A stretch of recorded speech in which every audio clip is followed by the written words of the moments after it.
And while some of those statistics probably don't mean a tremendous amount to our group right now, those are the things that get them their commission, and those are the little things that will help them start from a point of success when they enter the Air Force. So I just want to continue to say thank you for all you've done, the support, the advocacy, and I know that Lieutenant Colonel Kostelik is inheriting an amazing program, and I'm very jealous to give it up, but I can't say enough about the time I've had with all of you. So thank you very much, ma'am, and thank you, sir.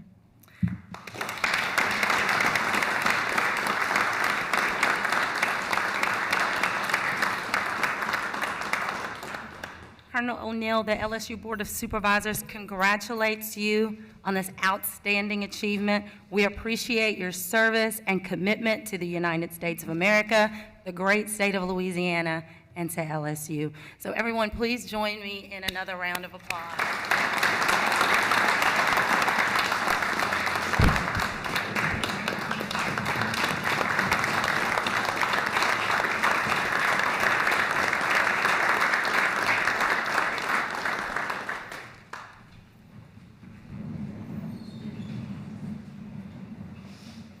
Dr. Kane, has anyone registered for public comment? No, ma'am. With no one registered for public comment, we will now begin our Board Development Title IX training.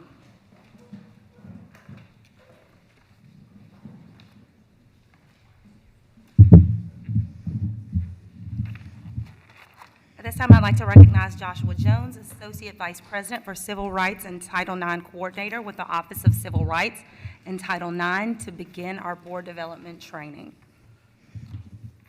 Welcome, Josh. Good morning, and thank you so much for having me here. It was just about 10 months ago that I had the pleasure and honor to stand before you at your August meeting of 2022. So I thank you for once again having me here, and on behalf of all LSU, I thank you for your commitment, your continued commitment, and your future commitment to both the prevention of power-based violence and the response to power-based violence so that we can create a better community for our students and our employees. Today we are going to cover power-based violence. We'll cover what power-based violence is. We'll talk just very briefly about the difference between power-based violence and Title IX. Sometimes folks come to me and they say, I know Title IX, but what's power-based violence? And so we're going to talk about the intersections between the two. We're going to talk about your responsibility for reporting as a mandatory reporter or responsible employee with LSU. We're going to talk a lot about how to support those that are disclosing to you. One of the things that we know through research is that power-based violence has a profound effect on those who are experiencing it. The effects can be psychological, emotional, physical, and we know that those effects can interfere with the success of our students. And so the work that we do can help those students get to graduation, to succeed, and to be successful here at LSU. We'll talk about how to report. I'm gonna mention just briefly the consequences for failing to report, as it is important, and then we're gonna talk about resources that are available. We'll specifically talk about resources within the East Baton Rouge Parish. So what is power-based violence? Power-based violence is an umbrella term through the power-based violence statute that is unique here to Louisiana. So the definition is any form of interpersonal violence intended to control or intimidate another person through the assertion of power over that person. So prior to the power-based violence law, we had Title IX, which was the federal statute, and I'll talk about that in a little bit.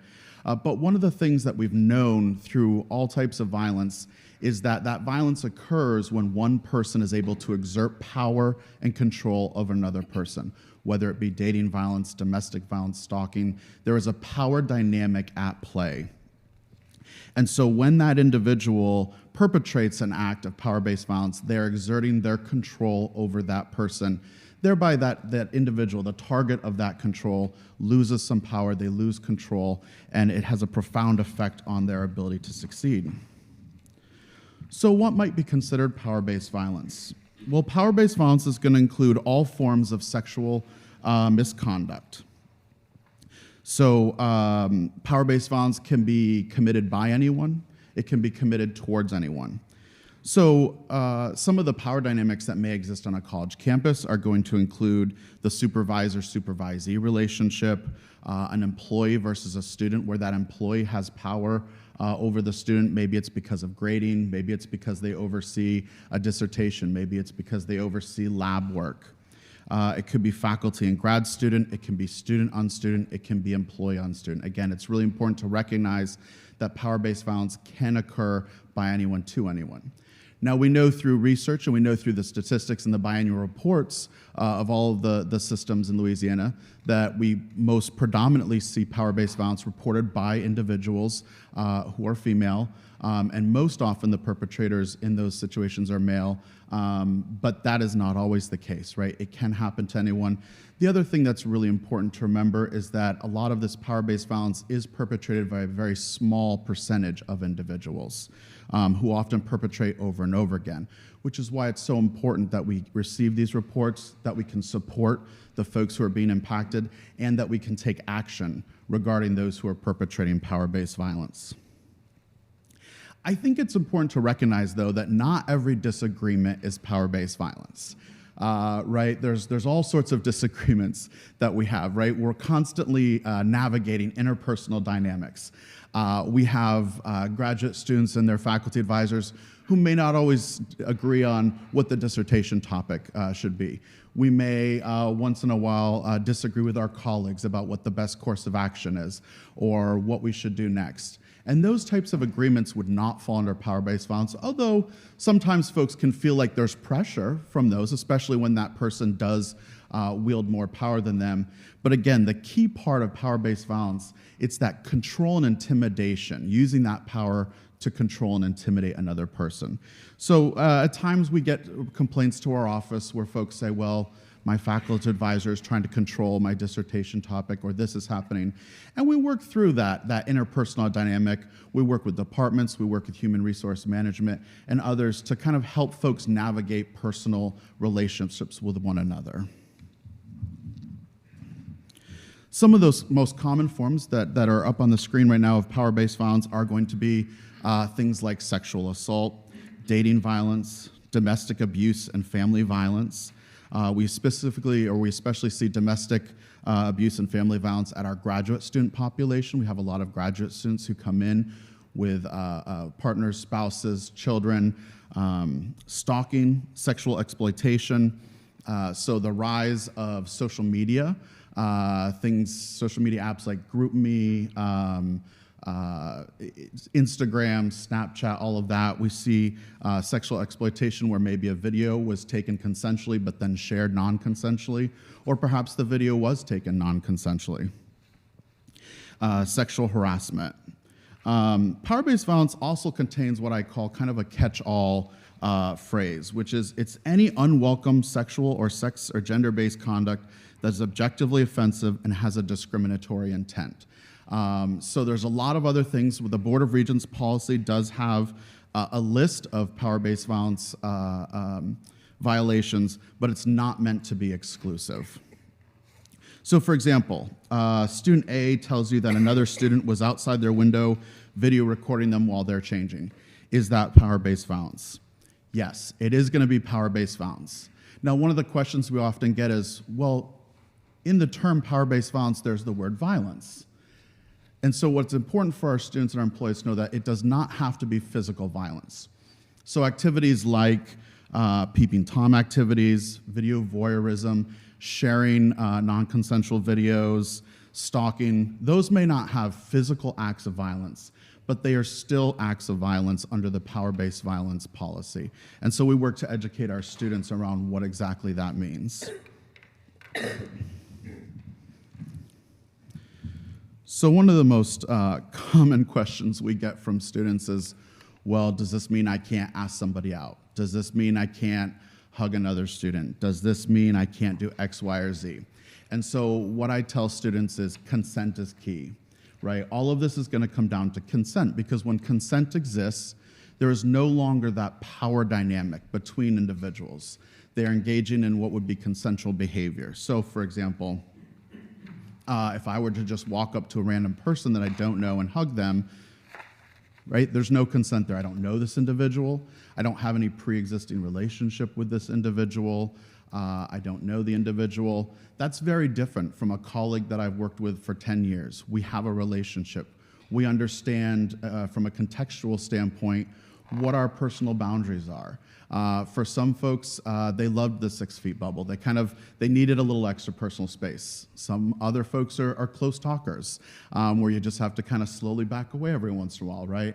And so we all have differences in those. And so it's all about understanding consent. One of the key parts of understanding consent is recognizing and understanding nonverbal and verbal consent cues, right? So for example, if we are engaged in that conversation, the person takes just a small step back. Having that understanding in the moment to recognize this person needs a little extra space. Or if somebody you give somebody a hug and you think that they're looking for that hug and they kind of maybe tense up just a little bit. We talk about the fact that, right, those are verbal and nonverbal indicators that maybe this relationship isn't exactly as you thought it was. And then we can change that type of behavior. There are lots of things that might be appropriate outside of the educational or work environment that are not going to be appropriate inside that educational and work environment. For example, 2 individuals sitting at a bar having a beer on a Saturday, they've been friends for a long time, and they're maybe sharing jokes with one another, right? Not an issue. Those same jokes told within the workplace, right, we have to set what we do in context. So those same jokes inside the workplace, inside this room, would not be appropriate. And so we work with our students and employees to make sure that they understand the context of behavior and when behavior would or would not be appropriate. Our students are texters. They're Snapchatters, they're Instagrammers, and there's a lot of other social apps that I probably don't know. So we talk about things around, right, 1 or 2 text messages versus a string of text messages. Understanding context clues of you've texted the person 3 times and they haven't responded in 3 days. Maybe don't send 10 more text messages at 3 a.m., right? How is this being received? Versus them actively engaging in the text message conversations with folks. All of this goes around consent, right? When people are actively engaging in the behavior because they want to, and there's no power or control kind of forcing them to, then consent is available. It's one of the reasons I tell our employees that relationships with those that have less power are always going to be a little bit dangerous, because that person may not feel like they can say no. They may feel that power dynamic is so great that there would be repercussions or retaliation if they didn't say yes to whatever was being asked. So we always have to be aware of the power dynamics that exist within our relationships with others.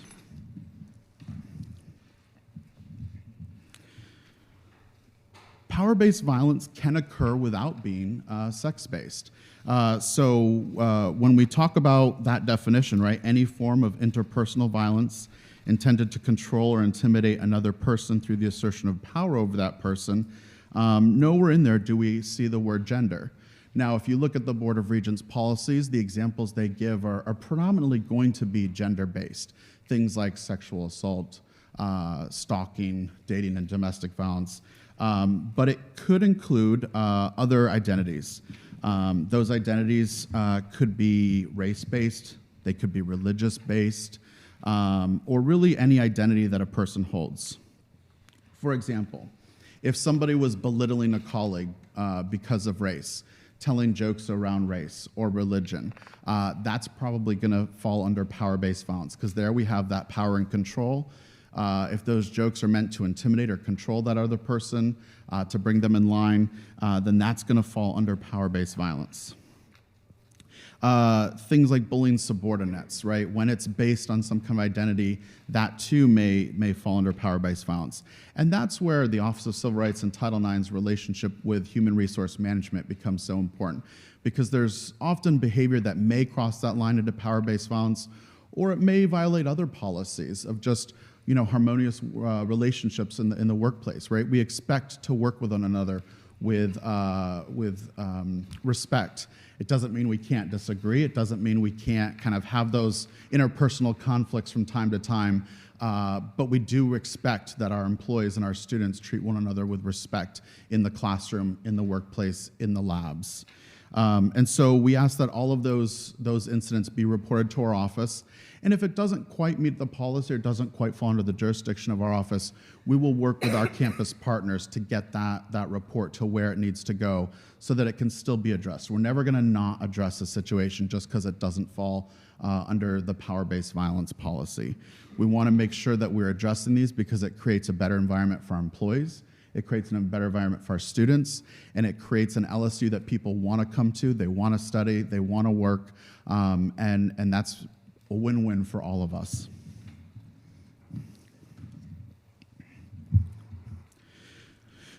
So before I got to Louisiana, I came from the University of Kansas, and I'll be honest, I'd never heard the term power-based violence policy. It wasn't a policy we had in Kansas. It's a very specific policy to Louisiana. But what we did have at the University of Kansas was Title IX. And so a lot of students, especially some of our transfer students who are coming, or students coming from out of state, they may know the word, or they may have heard of Title IX. Over the past 10 to 20, almost 20 years now, Title IX has been in the news for good and for bad, right, across our nation. And so one of the big differences between power-based violence and Title IX is that Title IX is a federal statute, and power-based violence is a Louisiana law. And so there's overlap between the two, right? So at the federal level under Title IX, we're looking specifically at gender. Now, the courts have said that does include sexual identity and gender expression, but we're looking at gender. So power-based violence is a broader policy than Title IX and is going to encompass much more than Title IX. What you know is if it falls under Title IX, it is going to be power-based violence, right? There's really nothing that would fall under Title IX that's not going to be power-based violence. But there is a whole world of things that could violate power-based violence that wouldn't fall under the Title IX statute. So for example, the example that I gave around bullying a subordinate based on race or religious identity, that would fall under the power-based violence section, but it wouldn't fall under Title IX because it's not related to gender. So think of Title IX as kind of, even though it's at the federal level, a subset of power-based violence. Title IX also has a smaller scope than power-based violence does. So there's a lot of things that don't fall under Title IX. For example, with the 2020 Title IX regulations, conduct that occurred outside of the United States no longer fell under Title IX. So we immediately had students saying, well, what do I do, right? I mean, I'm going to study abroad this summer. We have a lot of our students who study abroad across the world. And so what if something happens? What do I do? I may be with other LSU students. I may be with students from other campuses. And so while it doesn't fall under Title IX, it is going to fall under power-based violence. We're still going to be able to address those things. And the one thing I tell folks is, regardless of whether a policy applies, we are always going to work to support that student in any way we can. There are times where we may not be able to hold the person accountable because maybe it was somebody who lives in, let's say, Spain, right? We've got a student studying abroad in Spain, and it was a local of a town in Spain that did the behavior. We may not have jurisdiction over that person, both because they're outside the United States and they're not part of our community, but that doesn't mean we're not going to work with the student to support them and make sure that they have all the support they need to continue to be successful. For Title IX, conduct occurring off campus does not fall under Title IX. And this is kind of tricky because we've got a lot of student housing that is literally across the street from campus. And so students say, well, so if I lived in on-campus housing through residence life, it'd be covered, but because I moved to this apartment complex right off campus, it's not. That's correct. It's not covered because it occurred outside of a program or activity of LSU. But again, it doesn't fall under Title IX. It does fall under power-based violence, and we can still work as long as that individual is a member of the LSU community. We can work to support the student, and if they want to file a formal complaint, we can work to hold the individual accountable. Conduct involving a respondent not part of the LSU community. We are such a part of the East Baton Rouge Parish community, the Baton Rouge community. We are all over East Baton Rouge. We've got campuses across East Baton Rouge Parish. It's very hard to say parish, I apologize, and I almost say county, so if I'm stuttering just a little bit, it's because I want to say county, not parish. And so, for example, we've got the Hilltop Arboretum, we have the Shaw Center, right? So our students and our employees are constantly interacting with folks who are not members of the LSU community. We bring guests. We're a public institution. We have guests and folks from around the country on our campus every single day. And so if that individual is not a member of the LSU community, we can't take disciplinary action. But what we can do is especially if they're part of another higher education institution, we can contact that institution. And so there have been communications between myself and the Title IX coordinators at Baton Rouge Community College and Southern here in Baton Rouge to say, hey, our students have interacted and something happened. Let's talk about how we can address this and make sure that we're supporting all of our students.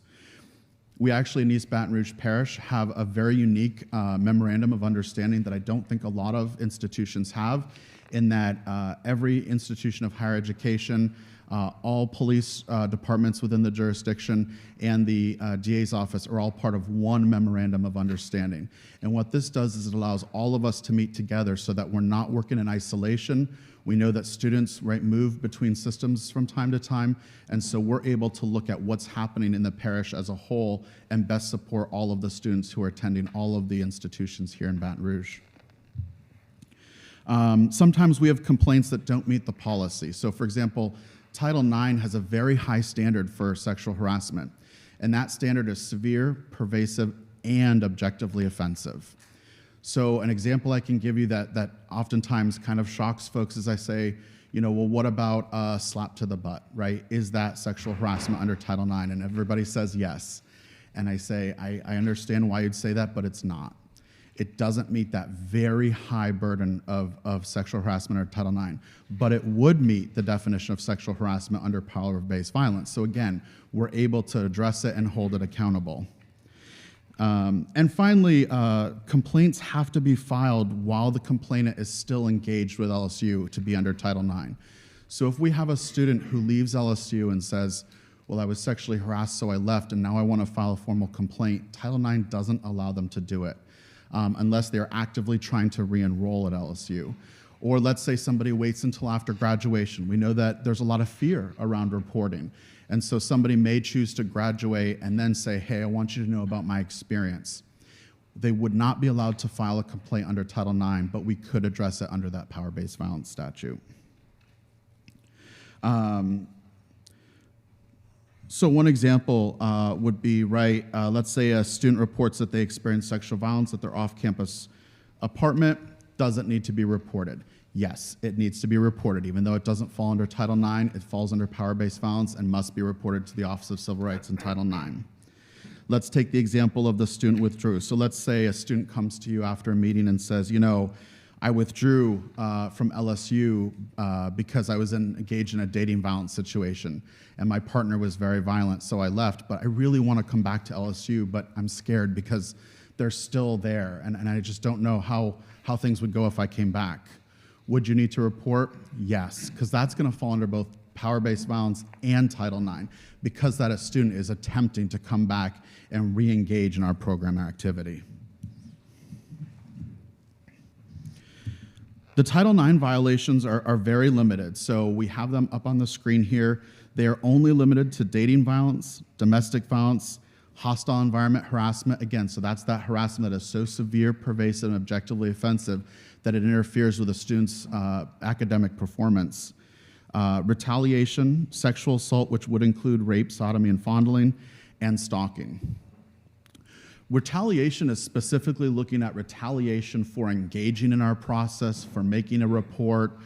So sometimes we have students come and say, well, I had a little bit of a disagreement with this other student. I think they're retaliating against me. So it's not that it's not retaliation, but it's not going to fall under retaliation that is covered under the power-based violence policy. Let's say that you came forward, though, and made a report to our office, and somebody found out, and you felt that they were retaliating against you for making that report to our office. That is going to be covered, and we want to make sure that that's reported as well. So if somebody says, I made a report and now I'm being retaliated against, that is absolutely a mandatory report under the power-based violence policy to our office. Retaliation has a chilling effect on reporting. If people think they're going to be retaliated against for reporting, we're not going to see reporting. So it's imperative that we get those reports and we can address reports of retaliation as soon as possible so that folks know it is safe to report, they won't experience retaliation, and that they'll actually be supported for making the report that they're required to do. What I tell folks is, I know the definitions of things inside and out. I've read PM 73 more times than I'd care to count. When they gave us website statistics on how many people look at certain sites, I think it's probably me half the time reviewing things and looking at things. But I recognize that our students and our employees aren't reading these policies cover to cover every day. They're not memorizing the definitions of things. And as you just heard, some of these jurisdictional issues are a little complicated, right? Well, is the apartment technically on our property? Is it not? Fraternity and sorority houses across the country are always an interesting one because some are on property, some are off property. And what I tell folks is if you're ever not sure whether you have to make a report, call our office and say, if a student reported X, Y, and Z, do I need to report? And we will let you know, yes, that's a mandatory report, or no, it's not a mandatory report. Even if you don't have to mandatory report, though, we always encourage you to get permission from that student to make that report. Because what it allows us to do is allows us to connect with that student to provide them support so that they continue to be successful. So there are several categories of mandatory reporters. So our faculty, all mandatory reporters, all responsible employees. Our deans, our associate deans, our assistant deans, our instructors, coaches, athletic staff, all of our classified, unclassified staff, custodians, facility workers, HVAC, our academic counselors, all of the staff in my office. And then we have two categories of students who are also responsible employees. And that's going to be our residential advisors who are in the residence halls. So we know that those students are creating bonds with our students immediately. They're living with them. They are in the hall. And they are very oftentimes, for those students who are living in residence life, the first person that's going to be disclosed to. So they are mandatory reporters. And Residence Life does a lot of training with them on how to support our students and how to report. The other student category is going to be graduate assistants and any type of research assistant, teaching assistant, GAs, any graduate student that has that employment piece. So if we have a student who's a graduate student, but they have no employment context to their student status, they're not a mandatory reporter. But as soon as they have some kind of employment status, they're mandatory reporters. Our undergraduate student worker population are not mandatory reporters, with the exception of those residential assistants in housing. Now, we have a lot of folks on our campus who are not responsible employees. They're not mandatory reporters. They're confidential resources.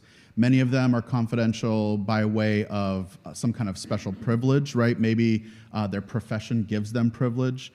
Maybe the law, federal law or state law gives them privilege. So folks like our mental health professionals, all of our counselors, mental health services, right? Those are confidential individuals. Our nurses, our doctors, right? Anybody who has some kind of HIPAA protection, they're confidential. Our advocates, for example, in the Lighthouse program, a wonderful program, they're confidential. Clergy, when they're acting in their capacity as clergy, are confidential. And what I mean by that is if a student goes to a clergy individual, a member of the clergy, for some kind of religious counseling, that's going to be confidential. But let's say we have somebody who is a member of the clergy, but also teaches a class at LSU, and the student approaches them in their capacity as an instructor or a faculty member, that person becomes a mandatory reporter. And so we have to work sometimes with those individuals to make sure they understand what's the capacity in which the student is reaching out to them. Their capacity as a member of the clergy, or their capacity as, say, a staff or faculty member. And finally, we have a category of folks called our confidential advisors. We generally call them confidential supporters on our campus because we also have advisors through our process. So to try to create less confusion, we call them confidential supporters. Those are required by the power-based violence statute, and there must be one confidential supporter for every 1,500 students. So Right now, we're finishing training our 25th, and we're actually going to add 2 more because as enrollment continues to grow, we continue to build our confidential supporter. So we're going to have 27 just here on the Baton Rouge A&M campus, and we're going to have, I believe, 52 across the entire system. We far exceed the number that is needed. We have campuses, for example, LSU Shreveport has 7 confidential supporters. Technically, they only need 2, I believe. But Cindy Maggio, the Title IX coordinator there, said, we need more. I want there to be folks that these students can go to. And what it does is we create these confidential supporters across campus. So we have confidential supporters in just about every school and college of various identities. We want students to find someone that they feel comfortable with, that they can go to. And that confidential supporter can provide them support, guidance, and advice. And then if the student chooses to want to report to a non-confidential supporter, that confidential supporter can help connect them to our office. There are a few exceptions to mandatory reporting. The first one is information that's disclosed at a public awareness event. The second exception is disclosures made in the course of academic work product consistent with assignment. And the third is disclosures made indirectly, such as overhearing a conversation that you're not a part of. So for example, I know today there was no public comment, but let's say there had been public comment and someone had come up, a student came up and shared their experience. And during sharing their experience, they disclosed that they had experienced stalking on campus. Would folks in this room who are mandatory reporters need to make a report? No, right? Because that's part of some kind of public awareness event. So that's going to include legislative testimony, testimony to the Board of Regents, testimony to the Board of Supervisors. We have a Take Back the Night event on our campus where survivors, there's a specific portion of that event where survivors get up and they tell their story, and the whole point of that story is to empower them, to hear other stories, to know that they're not alone. And the last thing we want is for those folks to want to get up there, to engage in that empowerment, but then feel like, oh, but if I do this, then it has to be reported to Title IX. So all of those types of events are excluded from mandatory reporting. The same with academic assignments. When we look at things like English, poetry, art, those are very personal degrees where people are kind of pouring themselves into their work. Maybe we have a public speaking class or a intro to composition class where the student is asked to talk about a roadblock in life and how they overcame that roadblock. And a student may very well talk about an experience they had that falls under power-based violence or Title IX. We want them to be able to share that experience. We want them to be able to use that experience to learn and grow. Again, those are all empowerment activities, and we want them to be able to do that without it having to be reported to our office. Now, it does have to be consistent with the assignment. So if the assignment is talk about why the sky is blue, and they talk about an experience on campus, right, it would not be consistent with the assignment, but we do want to make sure it's consistent with the assignment. What that doesn't cover, though, is disclosures that are made after class, right? So we have a lot of students who may reach out to our faculty to say, hey, I didn't submit that assignment, and the reason I didn't submit that assignment is I experienced X this weekend, and I've really been struggling. I know I've missed class. So when that kind of disclosure is made, it is going to fall under the mandatory reporting policy. And then finally, disclosures that are made indirectly. So let's say you're on campus and you're at the 459 and you're eating, and there's a table of students next to you, and they're talking about a party or some experience they had right the weekend before, and oh, did you hear student Y? I think their partner was kind of like really angry at them outside the bar. There may have been some kind of slap, right? Let's say you overheard that. Would you need to report? No, you wouldn't need to report. You've overheard a conversation. That's not to say it wouldn't be if you felt comfortable, an okay idea to say, hey, did you know that there's an office on campus that you could seek support from, right? You can always offer to give that support, but you don't have to make a mandatory report because that student was not trying to disclose to a mandatory reporter.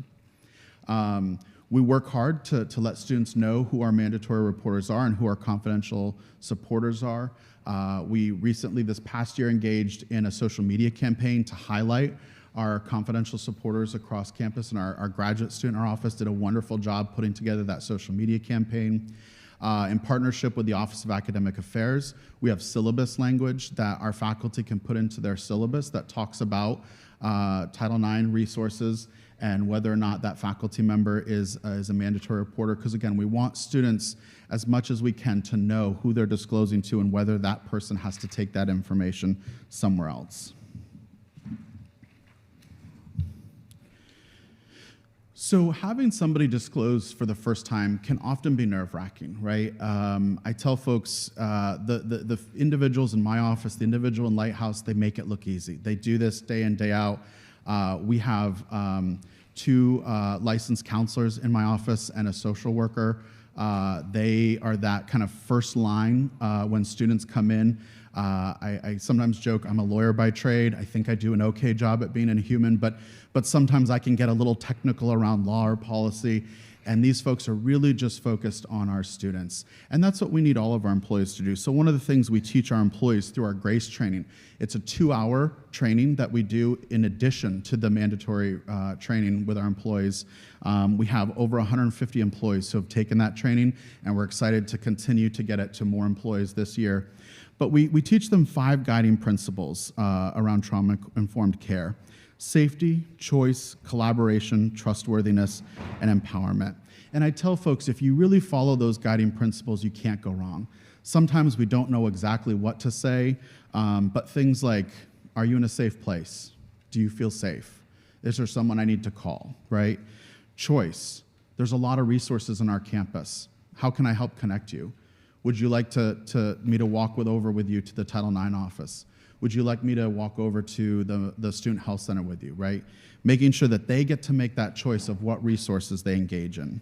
And that goes directly to that 5th one of empowerment. If we think about power and control, and we think about, right, that control and that intimidation, that person has lost empowerment, they've lost control over a situation. So every little thing we can do helps to empower them. For example, our case management team always asks a student, how do you want to meet?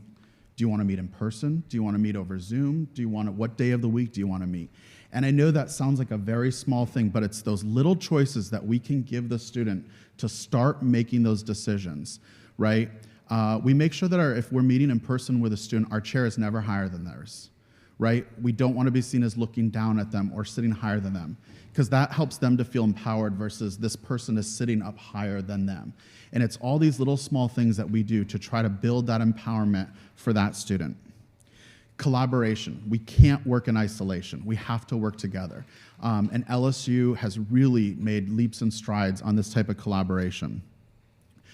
We work with Human Resource Management, we work with SAA, we work with Residence Life, we work with LSU Police, we work with countless offices. Our faculty have been amazing. I will tell you, 10 years ago when I started doing this work, and I asked a faculty member to maybe give the student a second chance on a test or to extend a deadline, there was pushback. There really was. And it was like, well, if I make this, and it wasn't because they didn't support the student, it wasn't because they didn't think the student experienced something, but they thought, well, if I do this in this situation, when do I do this? And really, our faculty and staff at this point understand just how the effects of power-based violence and sexual violence find their way into the classroom. We don't get pushback at all. In fact, we get, what can I do? And there will be times where I'll ask for a small thing and they'll be like, well, I can do X, Y, and Z. What about this? What about this, right? They are amazing. And so we have to work together as a community to support folks. And then the 4th thing is trustworthiness. The thing I tell folks most here is, if you ever tell somebody, because maybe you don't think you need to report, don't worry, I'm not gonna tell anybody. And then you call us and you say, uh-oh, I think I need to report, but I told the student that I wasn't gonna report. One of the things I'll have you do is go back to that student and let them know. Because trust was violated at the time that incident of power-based violence occurred. And so the one thing we want to do is make sure we build that trust back up. So going back to them, and it's a hard conversation. I've had to coach graduate students and employees through that of going back and saying, I said I wasn't going to tell anybody. I said I didn't have to report, and I was wrong, and I apologize. But here's what's going to happen next. I'm going to submit a report through the Title IX office, and you're going to get an email from them. And it's going to offer you support, it's going to offer you choice, it's going to offer you options and resources. And if you don't want to respond to them, that's okay. It's your choice. You respond to them when the time is right for you. And that conversation can be difficult, but it immediately builds that trust with that student. There's a reason that you're the first person they're disclosing to. It's because they trust you, right? People generally don't disclose to folks they don't trust.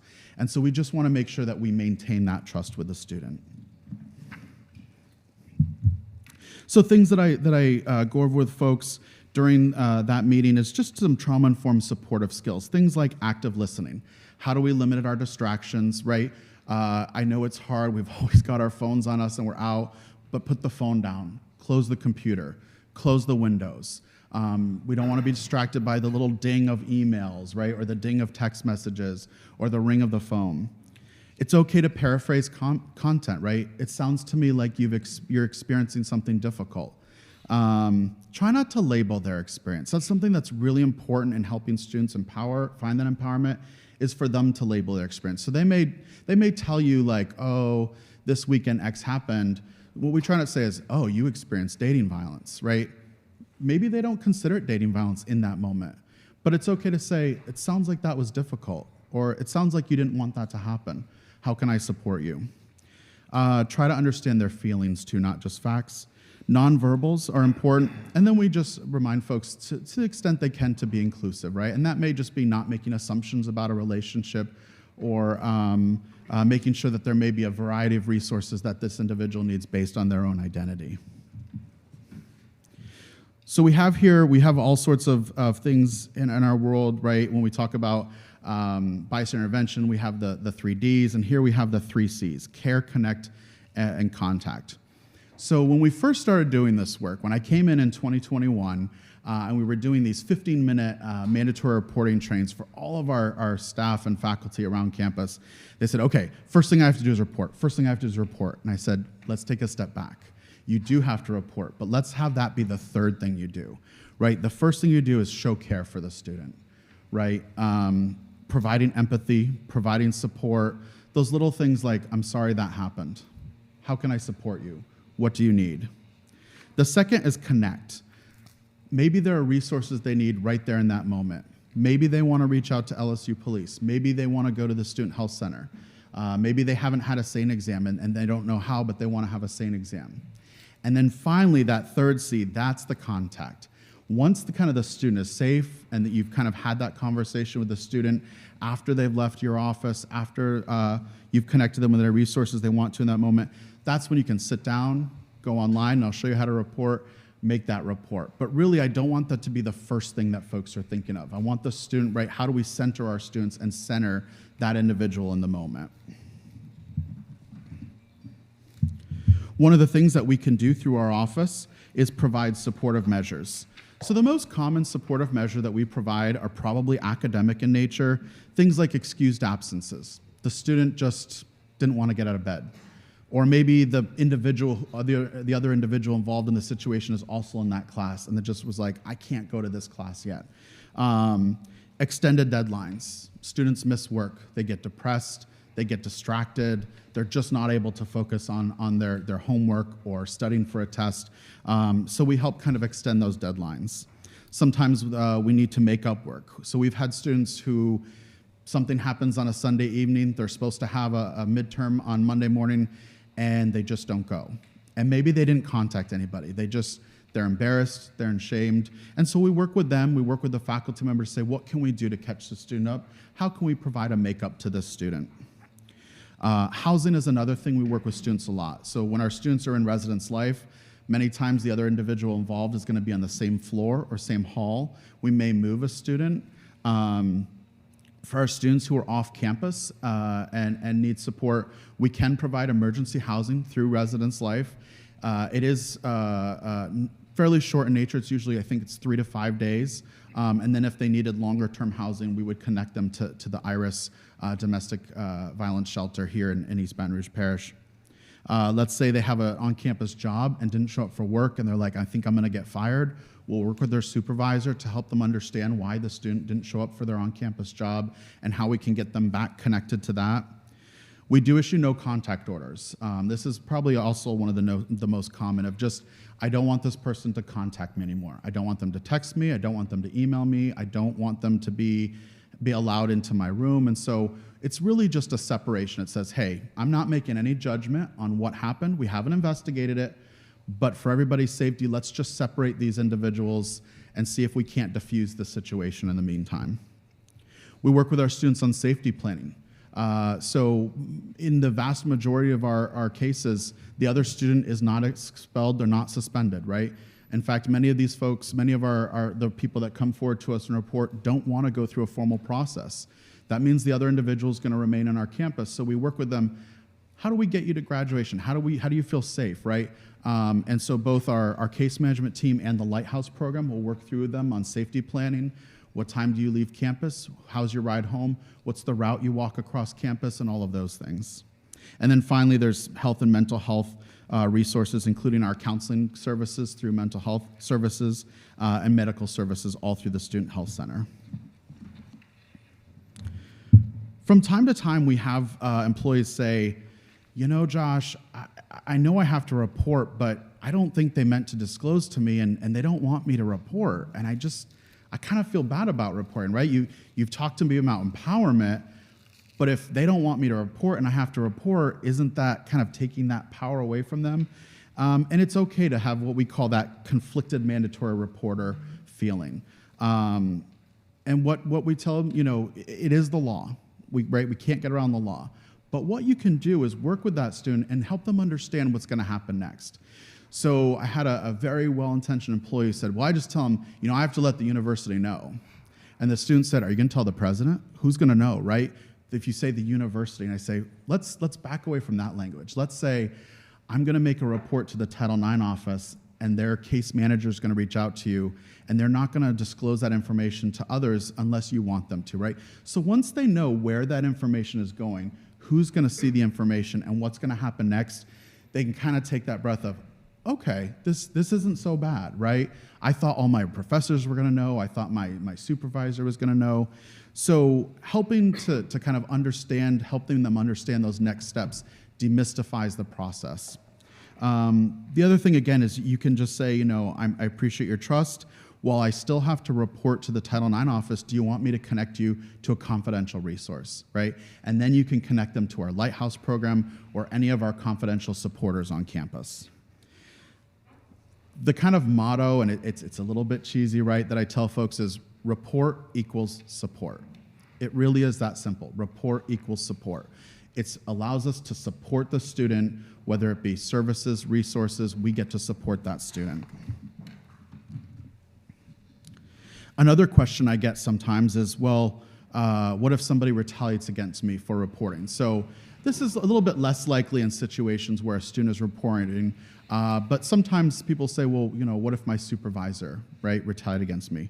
We talk through that retaliation is prohibited both under Title IX and our power-based violence statute.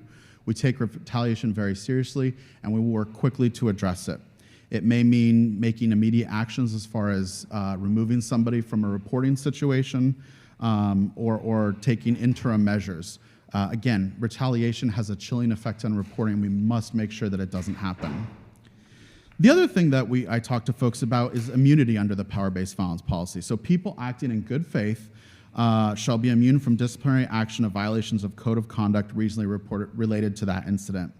And so it does not include an individual who is perpetrated or attempted to perpetrate in that power-based violence. So, but for example, through working with SAA, we have other students that sometimes will make a report but admit that they were drinking underage at the time. While we don't condone that, and if the individual if we were concerned about their safety because of the drinking, we might make a health referral, but we're not going to take conduct action against that individual because at that moment, the most important thing is to get them into our office and provide support to the individual who's experienced power-based violence.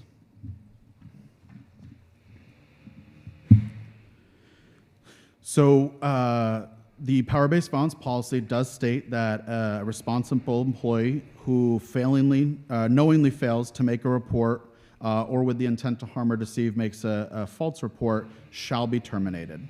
That's the law. I tell, when I first started, that was a little bit scary. And I said, listen, if you're doing the right thing, you have no need to worry about that. And so we've got our employees to a very comfortable place where they're centering the students, and this is kind of the little bit of an afterthought because they're doing exactly what they need to do.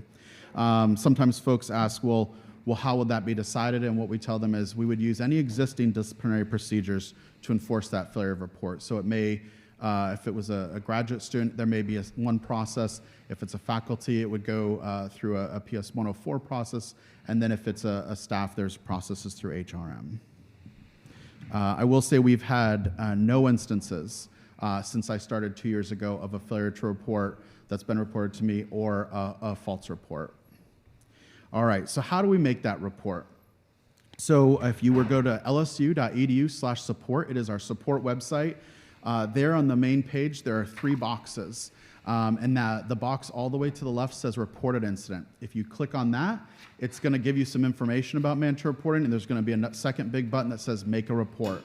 If you've ever been to that page, it used to have multiple options where, well, if the person's a student, if the person's employee, that was confusing. We want to make reporting as simple as possible. So we got rid of options. We now have one reporting form that all things are going to flow through, and we can figure out on the back end where it needs to go. But we want to, for our employees, make it as easy as possible to make that report.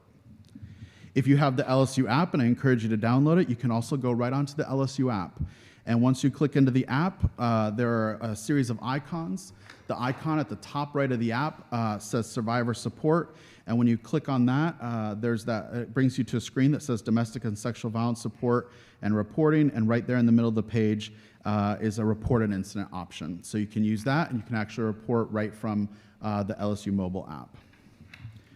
Well, those are kind of our preferred methods of reporting, and I say that just because it's an online reporting form. It goes right into our case management system. It's going to document and timestamp the report. It's going to send you back a confirmation email. At the end of the day, I want reports in however we get them in. So if that means emailing us at ocrandtix@lsu.edu, calling our main line, 578-9000, or stopping by our office in 118 Himes Hall, however that report needs to get to us, we will take it. And if we get it outside of the online reporting form, we'll then enter it through the online reporting form and get it into our case management system. We do have campus coordinators at every single campus, and so you can see here the campus coordinators and their contact information. Each campus coordinator has a dotted line report to me. I work very closely with all the campus coordinators on things like their training for their campus, the biannual reporting, and working through situations.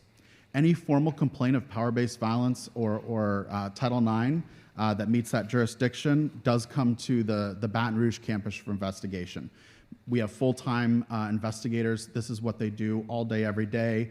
And so they're tasked with investigating that, and then we send it back to the campus. So the campus coordinators are going to oversee that intake. They're going to oversee support and supportive measures for the student. But if there's an investigation from any campus, it does come centrally. As I mentioned, so if you were to submit an incident report through our online reporting form, you're going to get a bounce back email from me confirming that we've received your report. I encourage employees to keep it just in case, right? It's your receipt of submitting the report. So that report is going to go directly to our case manager, and within generally, I would say we're over, I think, 90% of our cases now, we're getting that outreach within 24 hours. And we're always going to get it within 48 hours. There may be an occasional report that comes in a late Friday night, but even then, we're getting it, and we're usually trying to respond over the weekends because we know that waiting can be very difficult for folks who are looking for support. If you learned about something but you weren't a witness, right? So a student came to you, they told you their experience, but you have no other information about it, that may be the last time you hear from us. And sometimes employees say, well, that's kind of hard. I thought I was going to hear back from you. We say, well, we want to protect the privacy of the student, right? What they're going through is very challenging, and we want to make sure that we keep the information to as few kind of need-to-know folks as possible. So we may not really have much contact with you after that. If you also were a witness, we may reach back out to you for additional information. That bounce back email, it is automated, but we've written it so like it's not, but it does come directly from my email, so you can respond to that email. So we have sometimes folks who say, oh, I forgot to attach a document, or the student came back to me a couple hours later with additional information. Just respond to that email that came from me, and I'll get all of that information to our case manager. All of our reports do route from to our case manager. They also route to Lighthouse. And so the student is actually going to get 2 outreaches. And the reason we do that is that allows that student to choose what pathway they want to engage with. Do they feel more comfortable engaging with a confidential resource such as Lighthouse, or do they want to choose our office? And we have a lot of students who choose both. They engage with both of our offices, and that allows us to provide that holistic support to the student. It's important to note that, again, a report equals support. It does not trigger an investigation, and that's, I think, we're kind of a myth that we've really worked hard at making sure folks know, and I think we've almost gotten there. That incident report does not start a process. It does not equal a formal complaint. It doesn't start an investigation. What it does is it triggers an outreach letter to the student with resources, support, and an invitation into our office to talk to our case managers so they can learn more about our processes and the supports that are available to them. In fact, our formal complaint form can't be found. You wouldn't actually find our formal complaint form online, and the reason we do that is we don't want someone to accidentally trigger a process that they didn't want to trigger. So part of our outreach, and when we're working with a student, we will provide them that formal complaint link to say, hey, if you want to take that next step, here's the formal complaint link. But we've had students prior to that who have accidentally started a process, and that's been really hurtful or kind of harming to them because they didn't mean to start the process. It just tells us there's a violation. It also allows us to track things across campus. So we're able to track whether there's a hotspot on campus. It allows us to compare who the reports are against. So if we have somebody who's had multiple reports filed against them, we're going to be able to see that when we enter that into our case management system. We're going to get a big P, and which means priors. And so we're immediately going to check that. Now, it may just be that there was a plagiarism report or maybe alcohol in the residence halls, but we're immediately going to check those priors so we can see, does this person have prior reports against them? Because then I have to make the determination, do I, on behalf of the university, file that formal complaint because there's a broader danger to campus. Support resources are critical to the folks that are coming to our office. Healing cannot happen in isolation. So we want to work to connect them to whatever resources they want. And there are a plethora of resources across both LSU and off campus. The first resource is the Lighthouse program. It is a confidential resource. They provide support and advocacy for LSU students.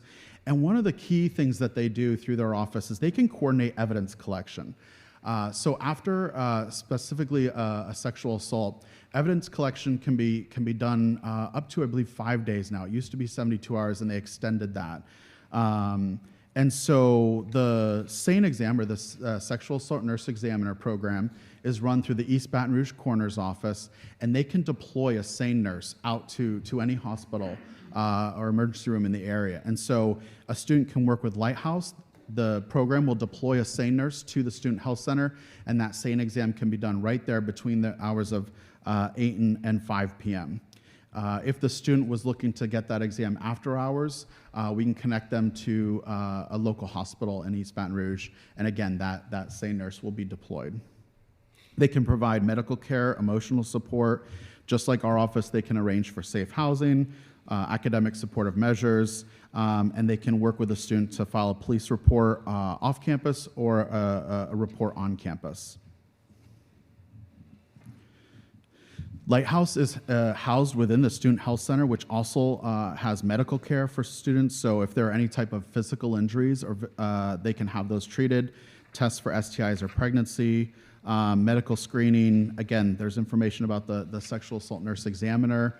What we tell students is that exam, just like an incident report, doesn't start a process. What it does is it preserves evidence. so that at a later date and time, if they decide they do want to move forward with through the criminal justice system, that evidence has been preserved through the SANE exam, and they can, when they decide, some students, it's a week later, some it's a month, some students, it may be a year later that they say, you know what, I'm ready, I want to do this, I would like to move forward with that criminal report. So that evidence preservation is key. Some of the resources we work most often in the Baton Rouge community, first LaFossa, the Louisiana Foundation Against Sexual Assault, they're a wonderful resource. They oversee all of the centers throughout the state of Louisiana. So for example, STAR, the Sexual Trauma Awareness and Response, that's the center that covers East Baton Rouge Parish, and they also cover LSUA. And then there are other centers that are going to cover all of our campuses across the state. We also have the phone, which is a 24/7 service provided by the Baton Rouge Crisis Intervention Center, so they can receive support. And then we work with the Iris Domestic Violence Center here in Baton Rouge. Again, they can provide longer-term shelter up to, I believe, 45 days. They can provide transition assistance into housing. They can work with survivors of domestic violence on finding a job. They can provide all sorts of support around daycare, and just a really wonderful organization. So that is a lot of information. But at this point, hopefully you now understand what power-based violence is. You understand what Title IX is and the intersection between the two. You know when to make a report and how to make a report. You understand how to support a student who comes forward to you, which is really key. I can't stress enough.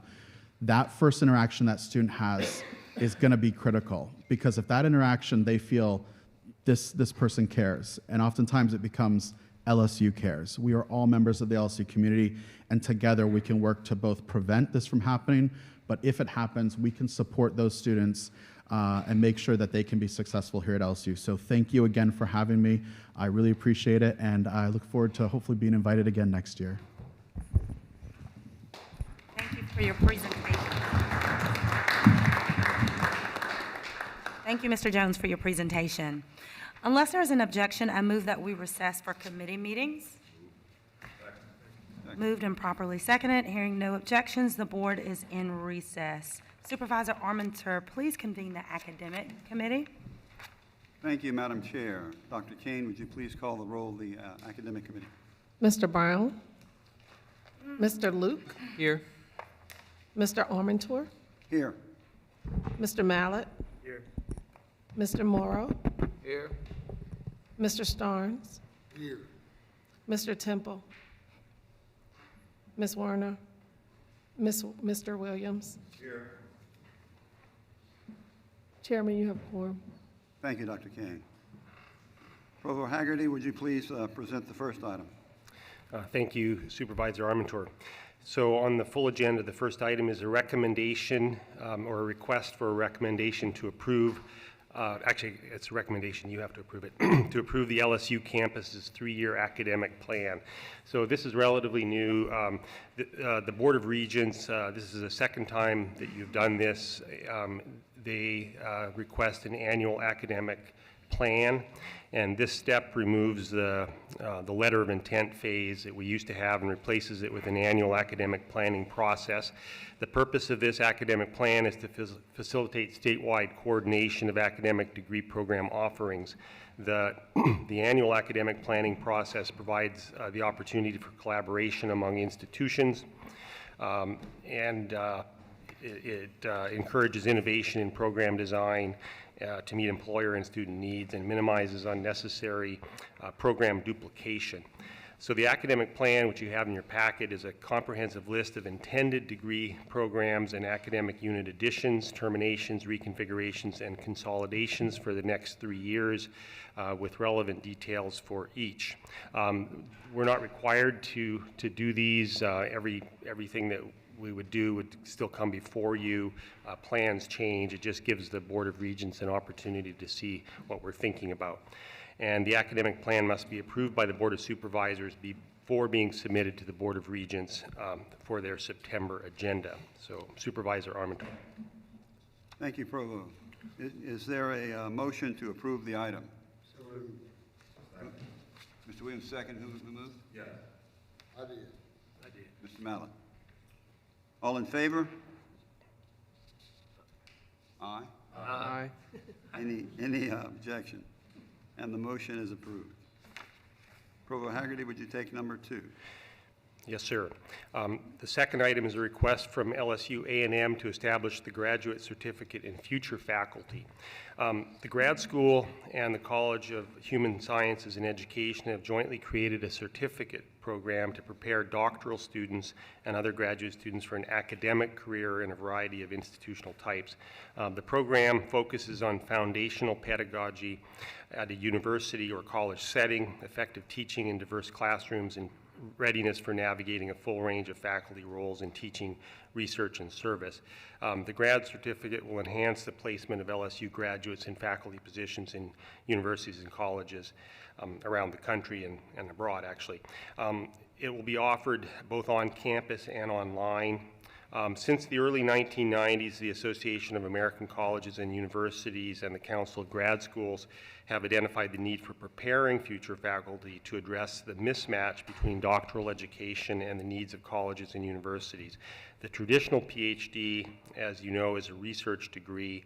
The degree does not prepare these highly skilled research professionals to be faculty members. Necessarily. The curriculum was put together in consultation with several campus-wide entities, including Learning and Teaching Collaborative, Center for Community Engagement, and others. There's only one new course that's been created for this program. It'll be taught by Fa-Wee Wong as part of his duties in the graduate school, so there'll be no cost to the university.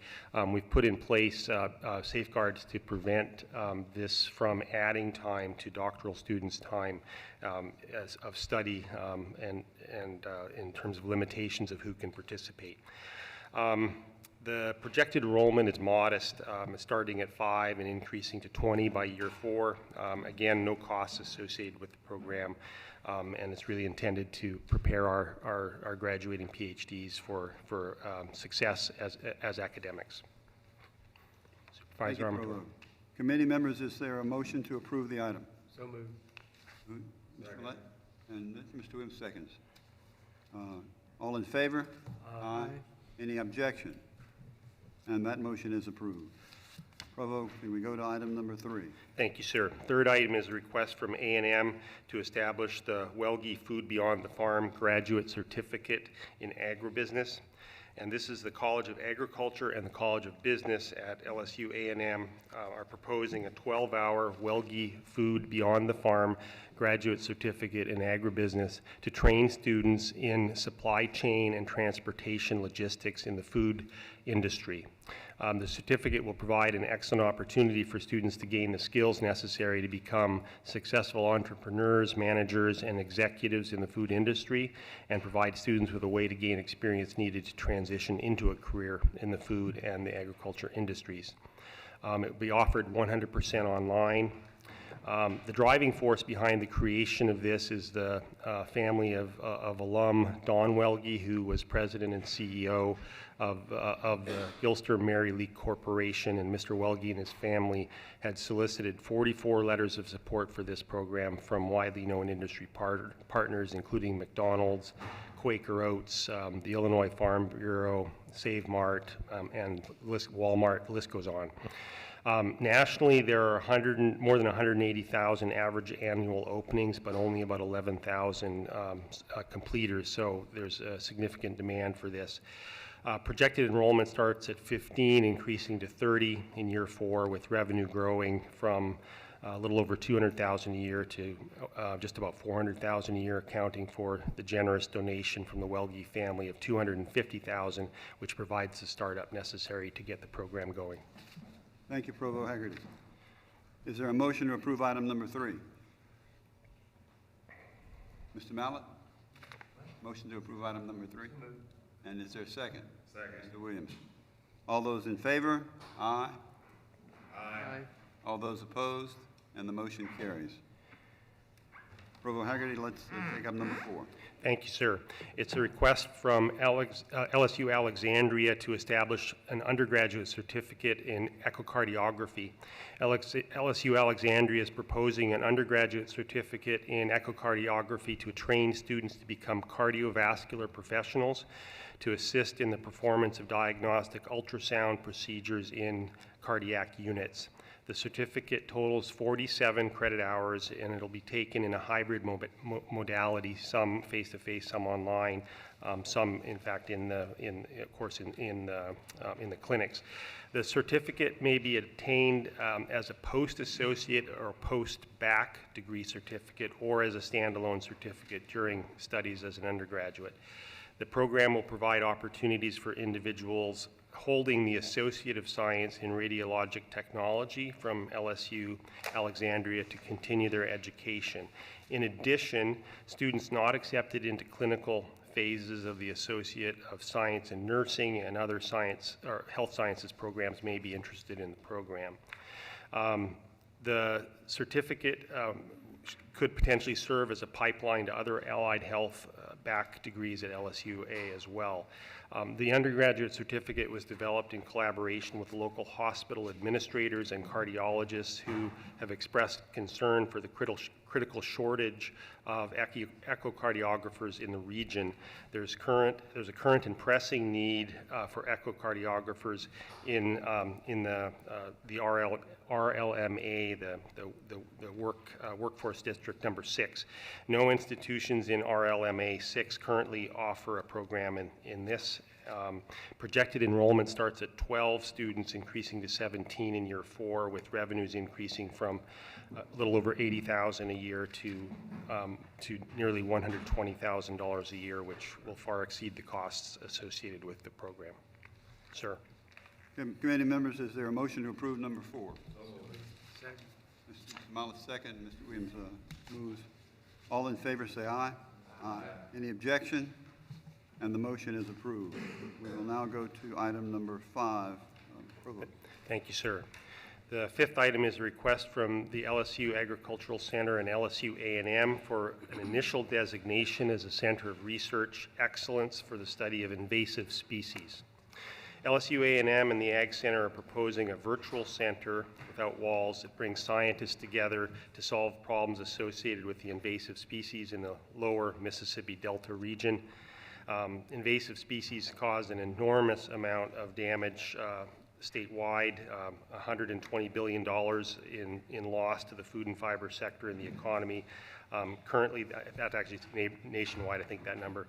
And currently, there's no proactive collaborative approach to dealing with the problem. The center will provide a framework for the creation of the Mississippi River Invasive Species Consortium, which is a multi-state research initiative which is authorized in the 2018 Farm Bill at $30 million. The center faculty and administration are currently working with federal legislators to expand the authorization to $50 million in the 2024 Farm Bill, to which this center will provide evidence of need. The center is pivotal for addressing the agricultural priority of the Scholarship First agenda to establish the LSU Ag Center and Agricultural College as the leading providers of agricultural innovation and education for the nation. The center will create a defined region from the Great Lakes to the Gulf of Mexico with a formal network of communication, collaborative research, and educational programs that will directly aid producers in providing safe, secure, and sustainable food and fiber products.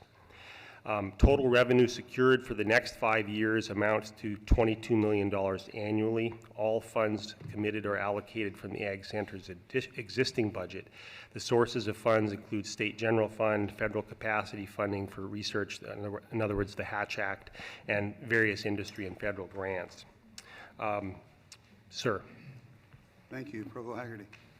Committee members, is there a motion to approve number 5? So moved. Second. Is there a second? Mr. Morrow moved and Mr. Williams second. All those in favor signify by saying aye.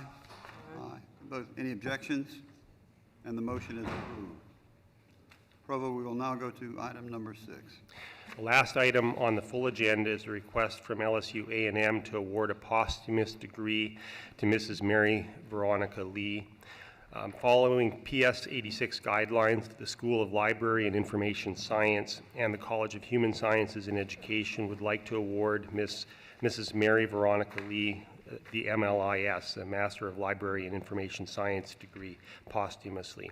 She completed all requirements of the degree at the time of her passing and had an excellent overall GPA of 3.6. The Graduate Council has approved this. Sir. Committee members, is there a motion to approve the item number 6? Second. Mr. Williams moves. Mr. Mallett seconds. All in favor signify by saying aye. Aye. Any objection? And then motion number 6, item number 6 is approved.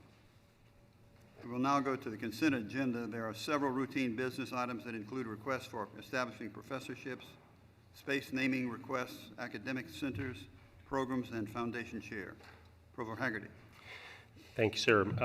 On the consent agenda, I'll just be brief with each of these. Most of them are requests for continued authorization. The first of these is a request for continued authorization. This is from LSU A&M for the Center for Geoinformatics.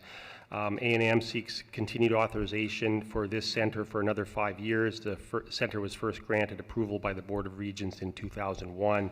It's been reauthorized 3 times, 5 years each. It's a very successful unit that has brought in millions of dollars of grants and contracts. Second item on the consent agenda is a request from A&M for continued authorization of the Healthy Aging Research Center. LSU A&M seeks continued authorization for the Life Course and Aging Center with an updated name of the Healthy Aging Research Center, HARC, for another 5 years. The center was granted initial approval by the Board of Regents in May 2003, continued approval in 2009, 13, and 18. So after 20 years of existence, this center has reevaluated its direction and transitioned from the entire developmental spectrum, in other words, birth to older adults, to a more focused research identity on older adults. The renaming and branding of the LCAC as HARC is a positive move to refresh the direction of the center. Again, this is a successful center with a good funding history. The third is a request from A&M for continued authorization of the John P. Laborde Energy Law Center. The Energy Law Center was originally approved by the Board of Regents in 2012 and has received continuous reauthorizations since. It's an academic center for the comprehensive instruction and research in energy law, which prepares lawyers to address issues in the legal issues in the energy sector and prepares them for leadership roles in industry, government, and the academy. The center's budget is comprised of a range of funds from state to self-generated to privately funded revenue. 5-year commitments from all sources have totaled nearly $12 million. The next is a request from A&M for continued authorization of the Center for Collaborative Knowledge, CCK. This is the CCK received initial approval from the Board of Regents in 2018 and full approval for 3 years in 2019. The CCK's primary mission is to reinvigorate the university's central function as a place where ideas, expertise come from a range, basically an interdisciplinary group of collaborators, and the center offers cutting-edge cross-college seminars, conferences, grants, workshops, etc. They also offer research and teaching grants to LSU faculty and small grants to CCK fellows. It's supported by a cross-campus team of senior scholars, many of whom are Boyd professors. The Office of Research and Economic Development has continued or has committed to their funding over the next 5 years. The next item is a request from LSU Alexandria to offer the BS of Science, a Bachelor of Science in Elementary Education as a hybrid online program. The BS in Elementary Education was originally approved in 2004 and consistently has significant enrollment and completers, and so this is a move to offer it in the hybrid format. The next is a request from LSU Health Sciences Center New Orleans to establish the Jack Kent Oral and Maxillofacial Surgery Foundation Chair. There's a donation in the amount of $600,000, which is immediately usable, but there'll be a match request to the Board of Regents for $400,000. And then the last item on the consent agenda is a request from the LSU Health Sciences Center Shreveport to name 3 spaces in the Center for the Medical Education building. These have all been approved through the appropriate routing channels, and Chancellor Guzik and President Tate have signed off. These are the Oxnard LSU Health Shreveport Activity Center, the Oxnard LSU Health Shreveport Plaza, and the Community Foundation of North Louisiana Balcony. And that brings us to the end of the consent agenda, sir. Thank you, Dr. Haggerty. Well done. Committee members, is there a motion to approve the consent agenda? So moved. Second. By Mr. Williams, second by Mr. Morrow. All those in favor signify by saying aye. Aye. Any objection? And the motion is approved as to the consent agenda. Ladies and gentlemen, is there a motion to adjourn the academic committee? So moved. Second. All in favor? Aye. Any objection? And Madam Chair, the Committee in Academics is adjourned. Thank you, Supervisor Armenteur. Supervisor Morrow, please convene the Finance Committee. Yes, ma'am. Thank you. Ms. Kane, please call the roll. Mr. Morrow, Present. Mr. Blossman, Here. Ms. Aronson, Here. Mr. Starnes, Here. Mr. Morris, Here. Mr. Williams, Here. Mr. Zuschler. Here. Chairman, you have a quorum. Thank you, ma'am. Ms. Lewis, please present the items.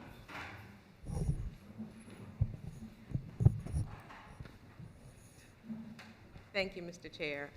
Today we have several items on the committee, but most of them are related to LSU Health Science Report. The Chancellor for Health Science Report, Dr. Guzik, is present if you have additional questions after I present the items.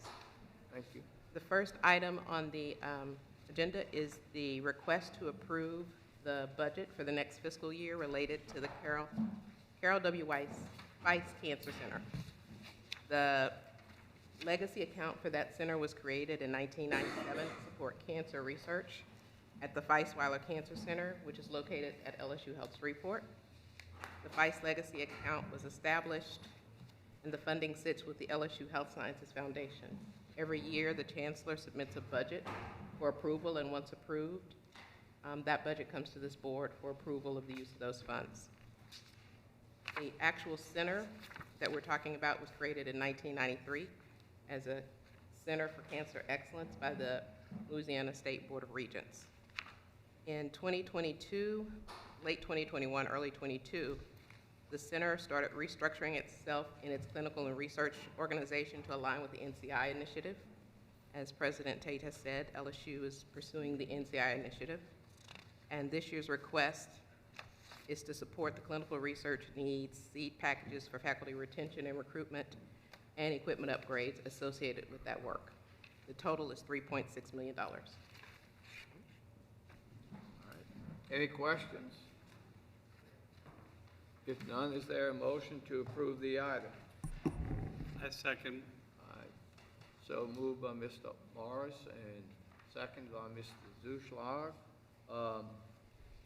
Any other questions? Hearing none. All those in favor, please say aye. Aye. Aye. Opposed? All right. No objections. The motion is passed. All right. Please proceed with the next item. The second item is the Oshner LSU Health Shreveport equipment lease for the equipment located at E.A. Conway Hospital in Monroe, Louisiana. In 2018, the state and LSU, through the Oshner LSU Health System of North Louisiana Partnership, entered into a lease related to certain movable assets that are located at the hospital in Monroe. The lease payment is set to CPI and increases annually. What the amendment is proposing is to terminate this lease and allow the partnership to purchase the equipment outright. The lease payment last year was $1.1 million. That amount is paid to the Division of Administration. And this is a 10-year, or would be a 10-year lease with 2 5-year renewals for a total of 20 years. So with this change, the lease payment would decrease for that property. Thank you, ma'am. Any questions? Is there a motion to approve the item? So moved Second. by Mr. Morris, Second. second by Mr. Blossman. Any objections to the motion? Hearing none, the motion is approved. Ms. Lewis, please proceed with the next item. The next item is for the lease of equipment at the hospital in Shreveport. So similar to the lease we just discussed, this one was confected in 2018, again, with the LSU Health Systems Shreveport partnership. The total lease payment in 2022 was $6.4 million. This would terminate the lease, and the equipment would be purchased by the partnership for fair market value at some point in 2023. Okay, thank you, ma'am. Any questions? Is there a motion to approve the item? All right, by Mr. Morris, second by Mr. Zuschlag. Any objection to the motion? Hearing none, the motion is approved. Next item, please. The fourth item relates also to the LSU Health Science Center Shreveport and its partnership with Ochsner. This is the facilities lease for both hospital facilities in Shreveport and Monroe. Also a lease entered into in 2018. A 10-year initial term with 2 5-year renewals for a total of 20 years. The payment was set at $41.8 million, subject to an annual adjustment using a CPI inflator. The increase in fiscal year 22, based on that CPI index, was $7.5 million. So the proposed amendment is to remove the CPI indexer from the lease. The lease would continue under its current terms, but not increase annually according to CPI. This is also a payment that is made to the Division of Administration. All right. Thank you, ma'am. Any questions? Is there a motion to approve? Mr. Morris? Second.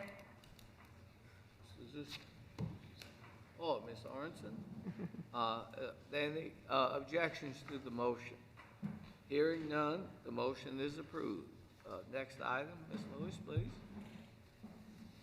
The last Ochsner Health Shreveport item relates to the CEA between the partnership and Ochsner Health and the Division of Administration. When the Cooperative Endeavor Agreement was entered in 2018, it included a payment by the LSU Health Shreveport of $10.3 million. This payment is to cover the provision of health care for low-income, uninsured, and underinsured citizens who receive their health care at either the Shreveport or Monroe facility. This payment is made, it is used to draw down federal match, and when the partnership was confected, the state funded this payment amount in the budget of the Health Science Center Shreveport. This transaction is being unwound to remove that payment obligation on behalf of the Health Science Center. This will reduce the amount of revenue they need to outlay out of their own budget and will stabilize their revenue situation going forward. Okay, thank you, ma'am. Any questions? Is there a motion to approve the item? So moved. So moved. Second. Oh, Laurie, Ms. Aronson, Egan. moved, and second by Mr. Blossman. Any objection to the motion? Hearing none, the motion is approved. I'd like to make a few comments on these, if you don't mind. Sure. All this is, these last 3 or 4 things that we've adopted is a source for us to try to boost the partnership's financial statement in Shreveport between LSU and Ochsner. And also the last one was to boost the expense on the medical school in Shreveport. The administration and Oshner and the med school and LSU, we've all worked well together to get these things accomplished. But that helps us significantly at the LSU Shreveport partnership, running the hospital and the medical school. So this is a very good thing for us. Thank you, Mr. Morris. Next item, please, Ms. Lewis. The next item is to provide the board with a preliminary overview of where the budget stands. After the legislative session ended on last Thursday, so a week ago today. So I'm going to give you an overview of the budget situation as well as the capital outlay funding that we received. And this is, of course, a preliminary overview. Yes, We're ma'am. still sorting through some of the amendments. As everyone may realize, the actual budget bills all passed in the last 20 minutes of the legislative session. So we've spent a lot of time going through them, trying to make sure we understand what's in them. Right. We are at the point in the year, of course, where after legislative action, we will start the process of implementing what passed, and we will come back to the board at the September meeting for final approval of this year's budget, as well as a recommendation on next year. To give you a sense of the funding received, as well as projected revenues from tuition and fees, we're looking at a system total budget of about $1.3 billion. That includes allocations to all of the campuses, with, of course, the largest portion being to the LSU A&M campus, just based on the size of the campus and the students. We are also looking at an increase this year in total state general fund revenues coming into LSU. This was a great year for us in terms of higher ed funding. I think the president will talk more about the wins we had in the legislative session, but just to be clear, our general fund dollars in the existing budget are about $430 million, and we're looking at an increase to 504, almost 505 million in the upcoming year's budget. So again, a great year for us funding-wise. Yes, ma'am. We also have this chart, which you all have in your binders, is a breakdown of where the revenue increases are in our recurring base. So this means next year, this is where the budget process will start, with this base. And also our increase in formula funding, as well as funding to specialized institutions. There's usually set-aside funding for Pennington because they do not have students, as well as the Ag Center that does not have students. This year, we also see a large increase going to LSU Health Science Shreveport, as Mr. Morris was just talking about stabilizing that partnership and that medical school. There is a $12 million appropriation included in the budget, which will offset any potential revenue loss that the Health Science Center is looking at. So in addition to not having that $10.3 million payment we just approved, we also have this additional $12 million, which should stabilize the revenues situation for the partnership as well as the Health Science Center. To give you a sense of some of the line item appropriations outside of funding, formula increases, and specialized institutions, we received $8 million to support graduate assistantships, another $1 million for graduate assistantships at Shreveport, the creation of an International Litter Abatement Institute for $800,000, studies on student-athlete health, a landscape industry study. We also have an additional base increase for LSU Shreveport of $1 million. Student record system, which is our workday student system that we're working on implementing, for 3.5. Additional funding for the energy transition at $1 million. Security improvements and equipment for LSU Health New Orleans. And just to touch on security, there is a fund set up for power-based violence and campus security that includes $10 million of funding. The Board of Regents will be allocating that funding across higher ed institutions. So we will have a different allocation of funding for the other campuses. Mr. Chairman, I got a quick question.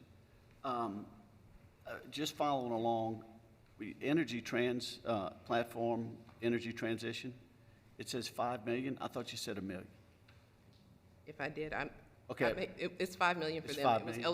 LSU's report was $1 million. There's a Okay. separate base increase for them. And what is the first one for 8 million, Board of Supervisors for Graduate Assistantships? What is that? So that's funding to support our PhD students here at LSU. They receive graduate stipends. We pay a cost share of their health insurance. We also sometimes have to fund startup costs for the research that they're working on. So this supports our overall graduate education program. It is part of President Tate's Scholarship First agenda and our plans to grow the PhD program. So applicants just apply through the board or through the president's office, or how does that work? So the funding is structured so that it would be used to fund different elements of the graduate programs. So they don't have to apply for a graduate assistantship from the board.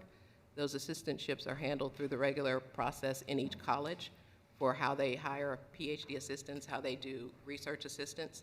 But this funding would offset the cost of providing those services. Right now, all of that is included in the budget and being borne out of tuition and fee revenue. Okay, thank you. All right, any other questions? All right, And there is also funding for a Student Success Center, renovations at Shreveport, and faculty recruitment for Pennington. And as mentioned, overall a great year. yes, Funding. ma'am. Yes, ma'am. And just to briefly touch upon capital outlay, we're also at the point in time where we start developing our capital outlay priorities for next year, but enacting what's been approved in the legislative session. Okay, Just to refresh and a new introduction for Mr. Luke, the emergency projects that are essential to alleviate health and hazard issues. We have self-generated projects, which we're paying for out of university-generated fees. One of those requests is for $10 million that was approved. It's for Burton Wetlands, and they are receiving grant dollars for that improvement. One of the emergency projects that we requested is for safety and accessibility upgrades across the campus. The system, and that's a $20 million request. There are lots of things that we have to do to make sure that our buildings and facilities are in compliance with the regulations set forth by the Fire Marshal, as well as the Americans with Disabilities Act. So this request is to approve those. all right, We have continuing projects. Last year, the board approved a project to go before the legislature for the integrated science building, interdisciplinary science building. We had to go back to the legislature this year because of the cost of inflation. That project budget increased to $148.5 million. And then we have new projects. And one of the new projects included this year results from recommendations of this board for a new library learning commons.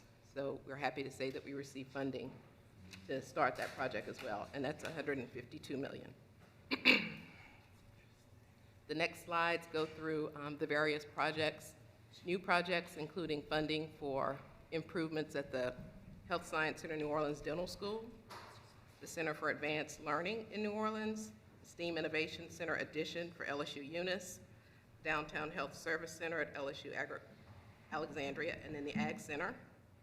We have, as mentioned previously, the Burton Wetlands project, but also we are happy to say one of the other priorities of the president is the Ag Center and Veterinary Medicine Innovation Building.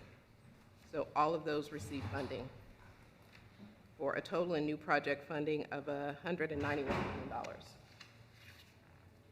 The continuing projects previously mentioned include the science building. There are also some projects going on at our health science centers, both the Center for Medical Education and Wellness, which you all toured when you were in Shreveport for a board meeting last summer. That building will open later this year, and we received the additional funding for completion of that building. We received funding, as mentioned, for the library for a total of $152.8 million. Building exterior walls and bridge repair in Shreveport, emergency water and supply improvements at Health Science in Shreveport, some vet med repairs, continuing work on the Student Success Center in Alexandria. The Ag Center has a Food Innovation Center. They also have Animal and Food Science renovations, and of course, the ongoing work in Alexandria related to the Dean Lee tornado. I think there's something going on at every campus in the capital outlay bill. So we are happy with our capital outlay program that happened this year. Yes, ma'am. All right. Any questions? Is there a motion to approve the project, the budget, I'm sorry? Mr. Zuslag moves. Any seconds? Second. I'll second. Right here. Oh, Mr. Blossman, all right. Any objections? Hearing none, the motion is approved. Next item, please. The next item is a request to execute a lease between the university and Tiger Athletic Foundation for renovation of the PMAC related to the women's basketball locker room, the players' lounge, and coaches' lounge. This project has been underway with plans being developed. The cost of the project exceeds $1 million, so it comes to the board for approval. Under the terms of the lease, Tiger Athletic Foundation will fund and handle the construction of the project. Once it's complete, the lease will terminate, and the facilities that were temporarily leased to them will return to the university. Okay. This is a privately funded project. No university funds are being used. All right. Any questions? Is there a motion to approve? So moved. Yes. Mr. Morris and Mr. Zuslag. Any objections to the motion? Hearing none, the motion is approved. Thank you, ma'am. Go to the next item, if you don't mind. I think that was our last item. Last one. All right. Is there a motion to adjourn the committee? So moved. Moved by Ms. Aronson. Any second? Mr. Morris. Any objection to the motion? Hearing none, the motion is approved and the committee is adjourned. Thank you, ma'am. Thank you, Supervisor Morrow. Supervisor Aronson, please convene the Property and Facilities Committee. Thank you, Madam Chair. Dr. Kane, would you please call the roll? Ms. Aronson, Here. Ms. Werner, Mr. Dam, Oh, Ms. Warner. Mr. Mallett, Here. Mr. Luke, Here. Mr. Woods. Here. Mr. Zuslag. Here. Madam Chair, you have a quorum. Good, thank you. Ms. Lewis, would you please present the items for us? Yes, ma'am. The first item is a request to extend the grant to the president to handle directing mineral leases to the State Mineral Board for advertising and bid. This has been the process in place for about 15 years. It started in 2008. It did involve an annual approval, and back in 2018, we extended it to a 5-year renewal. This current authorization expires on June 30th of this year. This resolution will extend it from 2023 through 2028. And again, this is the authority of the president to submit land to the State Mineral Board to advertise for oil and gas mineral leases on behalf of the university. They have the expertise and the ability to handle large tracts of land, to advertise those, and handle the bids on behalf of the university. We set certain minimums that we want to receive as far as the royalty payments for the bid. We also set certain minimums for a cash bonus, if there's a cash bonus to be paid, and then let the Mineral Board handle it. Any property transferred to the Mineral Board for lease is approved by the president and the board chair. Thank you. Are there any questions? Is there a motion to approve the item? Second. Mary and thank you. All in favor? Aye. Any objection? The motion is approved. Would you please present the last item? The last item is a campus safety and lighting update. Mr. Antoine extends his apologies. Apparently, he spent yesterday in the heat with the state touring facilities in preparation for the season that we're currently in, and he's come down with something, so he is not here with us today. But just to give the board an overview of where things stand. At the current time, we are doing what we call reimagining public safety at LSU, and it's an integration of public safety and emergency preparedness. The mission priorities: deterrence, detection, and delay. And the first project to update everyone on is the upgrade to campus lighting. We talked about this previously, and I'm happy to say that the project is underway. We're in phase 2 of the project.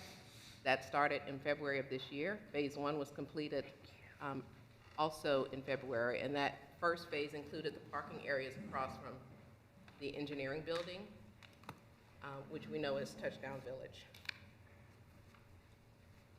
The other phase of the project, phase 2, is also underway. We hope it will be completed by November of this year. It's the law school area around Campus Lake were the first parts of that project. And I will say that because that project came in under bid, we have additional funds to start phase 3 of the project, which is also going to improve lighting around the campus. We, as a university, will start work ourselves with some funding we have for our core, enhancing the core, and so we'll start work with the Enchanted Forest area, and then we'll look at additional improvements that may be needed after phase 3 of the state project is underway, so that we'll know which areas are coming up short on that project. We also put temporary lighting in place until we could finish the lighting project itself. This map shows you all of the phases. Over the last 5 years, there have been lighting improvements across all of the campus. As new buildings come online, the lighting is set to meet the standards that are established for campus lighting. The state projects, of course, the dark green is what's been done already. The lighter green, or lime green, are the 3 phases that are being handled with the $4 million from the state. The pink are strategic campus lighting improvements, and you will also see the red dots, which display where we have temporary lighting. I know they're not very large, but it's very difficult to get a full map of the campus and then highlight all the various areas. But I want to just say that the temporary lighting is very noticeable. It's been a dramatic change, especially before the time change, and thank you for that. As even though the small dots on here, it has made a huge impact, I think, for safety, especially for pedestrians on campus after dark. I would agree. I take tours of campus after dark just to see how the lighting looks, and the temporary lighting is really improving things, but once we have the permanent lighting installed in those areas, it will be great. We also did a campus security system upgrade. We have a little over 1,700 cameras on campus, and this past year, we've replaced 250 of those. They've been upgraded to new technology. We also have new servers and software. The camera system is a partnership between the police department and information technology services. They're working together to bring this to fruition. We did 97 new devices this year. Next year, we have 55 new devices planned. The new program that's in place, the cameras are under warranty and serviced. If they're out of warranty, they're replaced. We'll do life cycle equipment replacements with all of these cameras. So we won't have 20-year-old cameras and 10-year-old cameras. They will all be within the life cycle replacement. And all maintenance, access, and new camera requests are handled by that joint venture between LSU PD and Information Technology Services. We have new plans in place, a comprehensive emergency operation plan. A continuity of operations plan is also being reviewed by the General Counsel's Office. The active shooter response plan was implemented. We have a full-scale exercise plan for this summer. We have new emergency medical response plans and emergency communications plans. All have been put in place. We have a new emergency operations center. That new center is in Coates Hall. It has new equipment, more space in the event there is a need to activate the EOC. We can maintain 24/7 preparedness from that area. It is set up to coordinate with local, state, and federal entities. We manage all notifications from there, and as I mentioned, the previous policies I talked about. Of course, Mr. Antoine invites everyone to come and visit the new EOC. He sent me that text message since we started.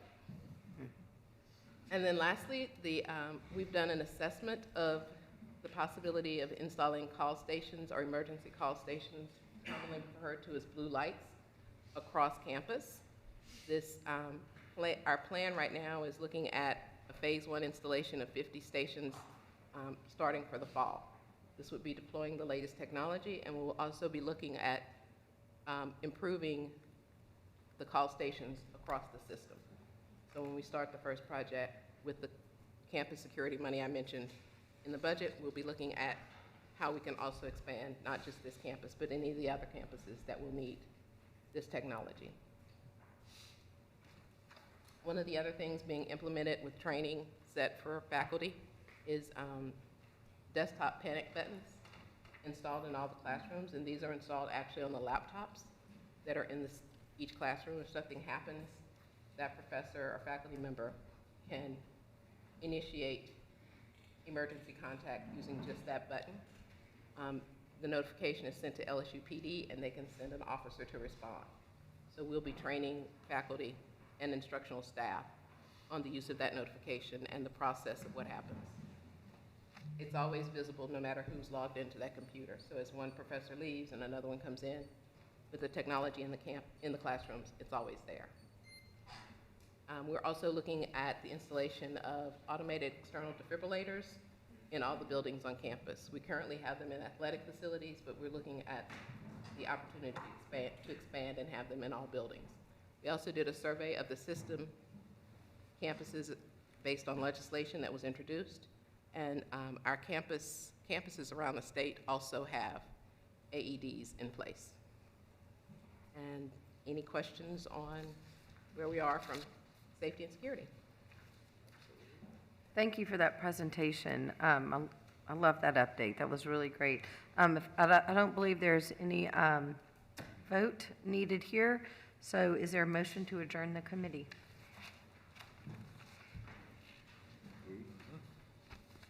Morris and Werner. Thank you very much. All in favor? Any objection? The committee is adjourned. Thank you.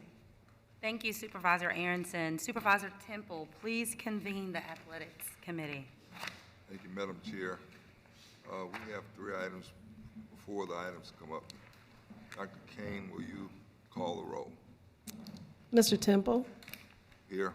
Mr. Zuslaw? Here. Ms. Aronson? Here. Mr. Blossman? Here. Mr. Damp? Mr. Morrow? Here. Ms. Werner? Here. Mr. Williams? Here. Mr. Woods? Here. Thank you. Mr. Chairman, you have a quorum. Thank you. We have a quorum in place. The first 2 items we'd like to have presented by Director Lori Williams.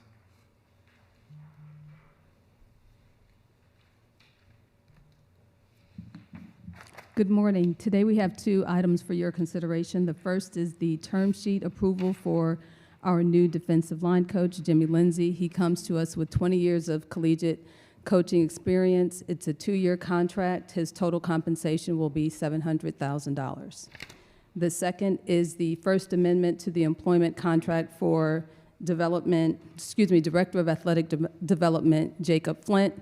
He will have 2 changes to his contract. The first will be a reduction of his postseason incentive compensation of $20,000. This will align him with the other coaches to have a similar structure. And the second is an increase in the liquidated damages should we terminate him without cause. It will increase from 50% to 90%. Again, this is to be consistent with the other coaches' similar position. That is all we have for you this morning. Are there any questions? Any comments? If not, I'd like to have a motion to have. It's been moved by Mr. Second. Morrow, seconded by Mr. Zuchlock. All in favor? Aye. Ayes have it, and so ordered. The third item will be looked at by council. Mr. Chair, the third item is an extension of the Playfly Sports Property Multimedia Rights Agreement. This is our vendor that commercializes the entire inventory of sports sponsorships, immersion activities, licenses entities to be the official whatever of LSU. It's a 10-year agreement. The base payment is going to increase from about $8 million to $9.3 million in year one, and gradually go up to a guarantee of $10.5 million in year 10. If you look at the second page of the summary, the applicable commission after they hit a threshold of $19 million is also increasing. And then there's some other incentives. There's $6 million in signing bonus they're going to pay athletics over the first 4 years, $3 million in the first year, $3 million in the fourth year. Another $1.39 million to support NIL, a $300K capital contribution, a $300K annual contribution for additional services. This is an important contract for athletics. Playfly generates a large chunk of the self-generated non-ticket revenue is through sponsorships and advertising. And we do have athletics here if you have any questions.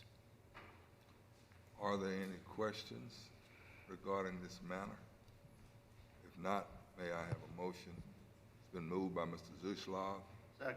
Seconded by Mr. Blossman. All in favor? Aye. You know, by saying aye, the ayes have it, it's so ordered. Any other questions? Mr. Williams? Yes, thank you, Committee Chairman Temple. I don't have a question, but I do have a comment on the topic of athletics.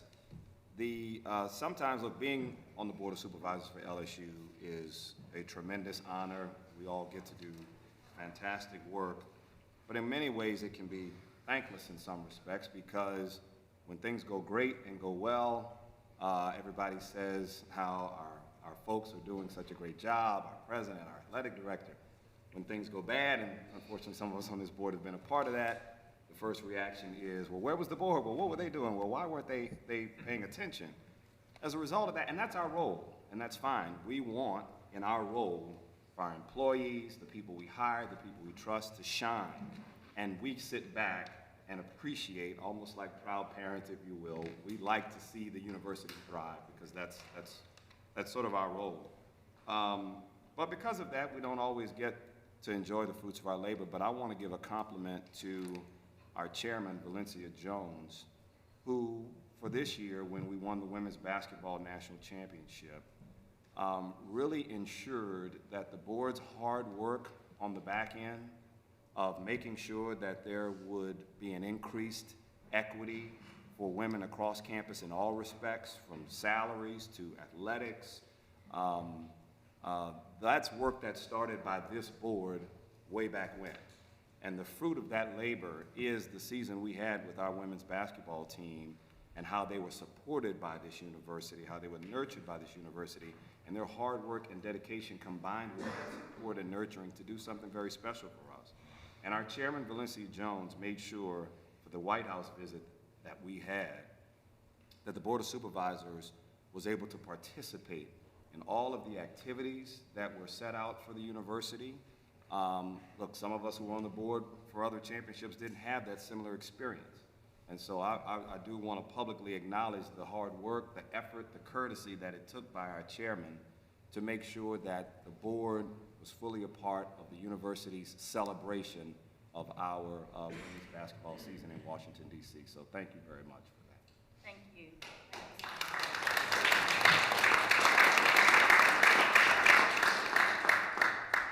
Well said, Dr. Williams. Are there any other questions regarding athletics, comments? If not, I'll close it. Madam Chair. Thank you, Supervisor Temple. Supervisor Zuchlock, please convene the Inclusion, Civil Rights, and Title IX Committee. James, could you go ahead and call the roll? Mr. Zuchlock. Here. Mr. Starnes. Mr. Armentor. Here. Ms. Aronson, Here. Mr. Blossman, Here. Mr. Brown, Mr. Dam, Mr. Luke, Here. Mr. Mallett, Here. Mr. Morris, Here. Mr. Morrow, Here. Mr. Temple, Here. Ms. Warner, Here. Mr. Williams, Here. Mr. Woods. Here. You have a quorum, Mr. Chairman. Thank you, Dr. Kane. Today we'll receive the biannual report pertaining power-based violence on our campuses for the period of October 1st, 2022 to March 31st, 2023. The reports were previously provided to you electronically. Additionally, I'd like to invite Mr. Todd Manuel, Vice President of Inclusion, Civil Rights and Title IX, to the podium for a brief update. Thank you. Good morning. As you know, the Division of Inclusion, Civil Rights, and Title IX is charged with advancing and creating a safe space on our campus for all members of our campus community.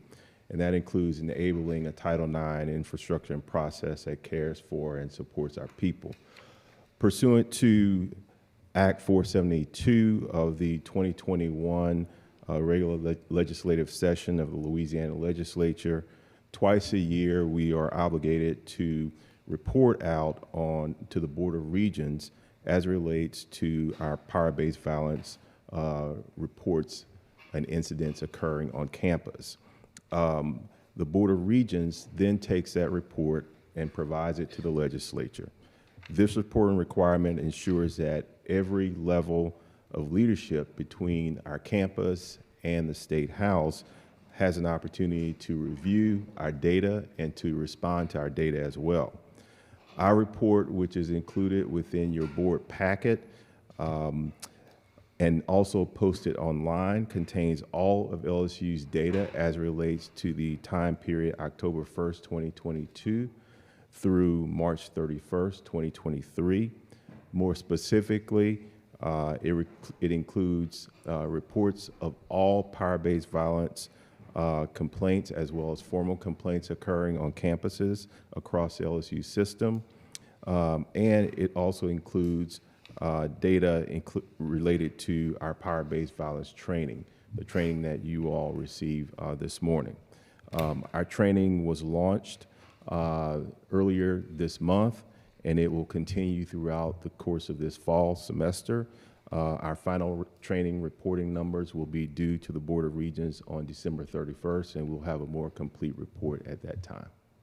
That concludes my report. Are there any questions? If none, is there a motion to receive this report? So moved. Second. All in favor, aye? Aye. Without any objection, the motion is approved. Thank you. Is there a motion to adjourn the committee? Move. Second. All in favor? Aye. Thank you. Thank you, Supervisor Zuslog. At this time, I will entertain a motion to reconvene the board meeting. So moved. Second. Is there any objection? Without objection, the meeting will now come to order. Dr. Kane, please call roll. Ms. Jones, Here. Mr. Woods, Here. Mr. Starnes, Here. Mr. Armentor, Here. Ms. Aronson, Here. Mr. Blossman, Here. Mr. Brown, Mr. Dam, Mr. Luke, Here. Mr. Mallett, Here. Mr. Morris, Here. Mr. Morrow, Here. Mr. Temple, Here. Ms. Werner, Here. Mr. Williams, Here. Mr. Zuslov. Here. Madam Chair, you have a quorum. Thank you, Dr. Kane. For our approval are the minutes of the board meeting held on April 21st, 2023, April 28th, 2023, and the correction of October 21st, 2022 meeting minutes that were provided previously. The October 21st, 2022 minutes had the incorrect fiscal year for the Finance Committee's operating budget. Agenda item has been changed to fiscal year 2023 to 2024 in 2 places on page 4 of those minutes. Does anyone have any other corrections? I move to approve all the requested, the meeting minutes with the requested changes. There has been a motion. Is there a second? It's been motioned and properly seconded. Any objection? Without objection, the motion is approved. Now we move on to personnel actions, which were also provided prior to the meeting. Is there a motion to approve personnel actions? So moved. Is there a second? All in favor? Any objection? Without objection, the motion is approved. For our approval today are the reports to the board for routine business items. The reports were previously provided electronically. Are there any questions or discussion? I'll entertain a motion to receive the reports. Is there a second? Any objection? Without objection, the motion is approved. At this time, I will ask Mr. DeQueer to discuss the waiver of the 30 days notice of bylaw changes. Then Dr. Kane will present the amendment.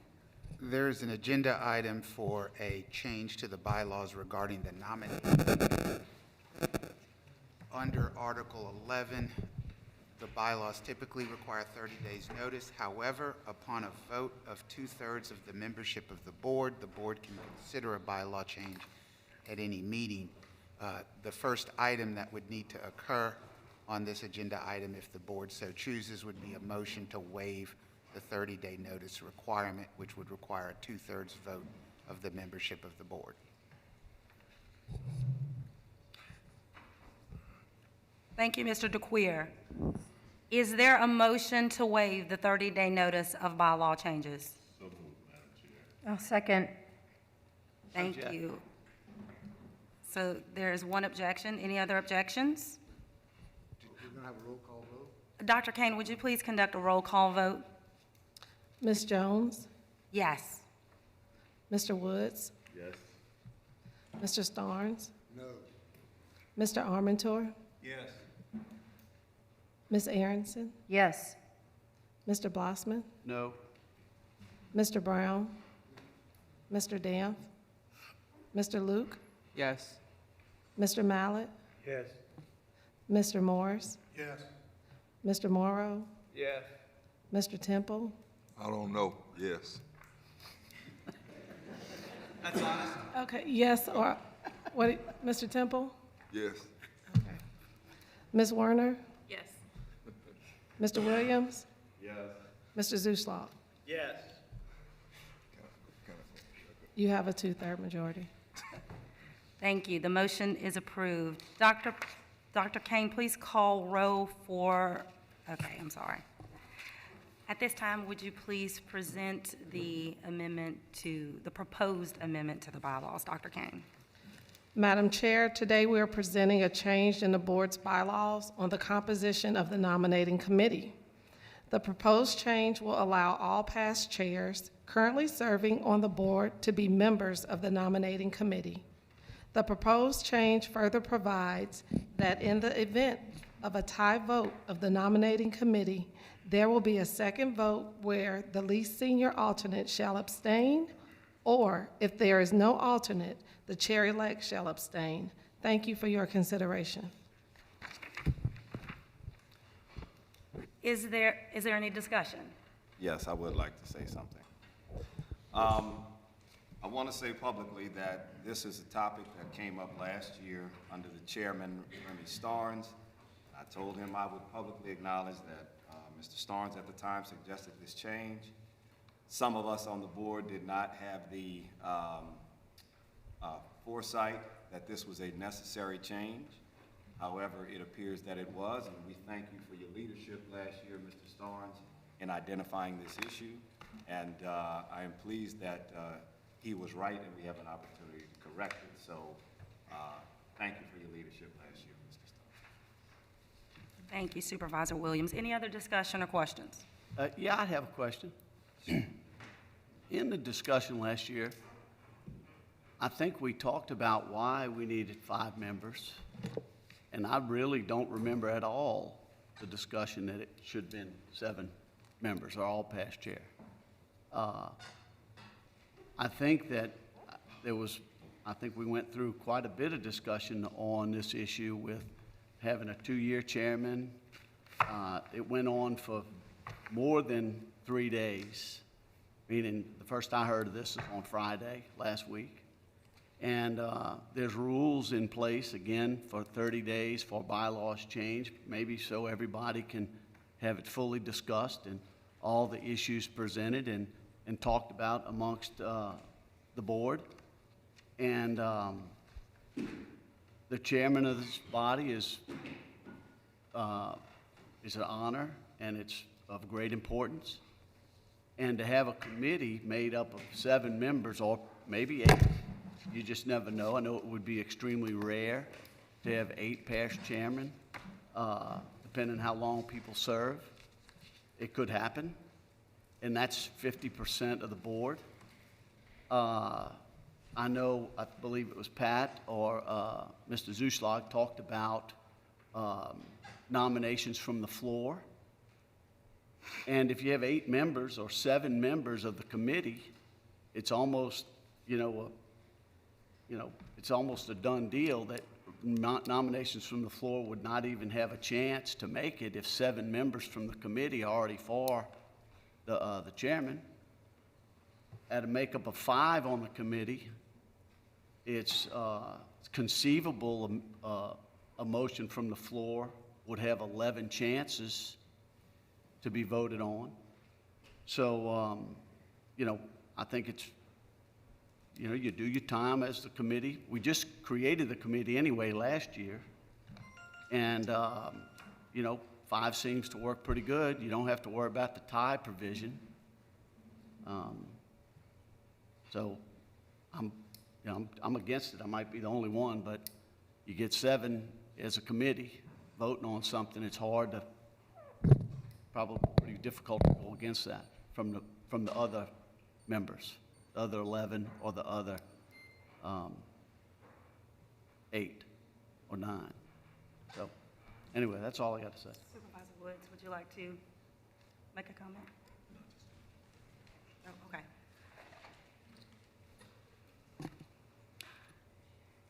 Is there a motion to approve the bylaws as presented?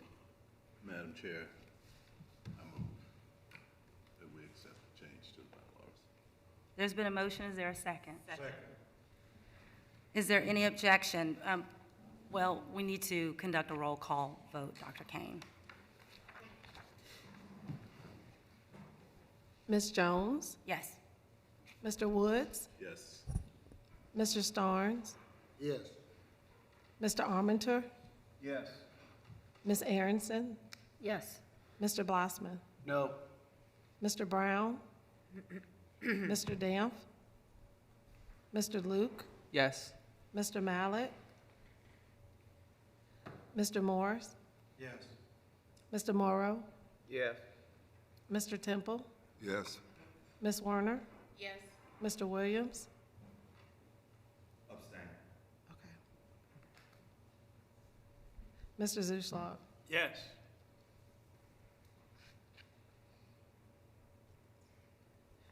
You have your vote. Thank you. The motion is approved. At this time, I'll recognize President Tate to present the item for the request for LSU Chancellor Emeritus status approval.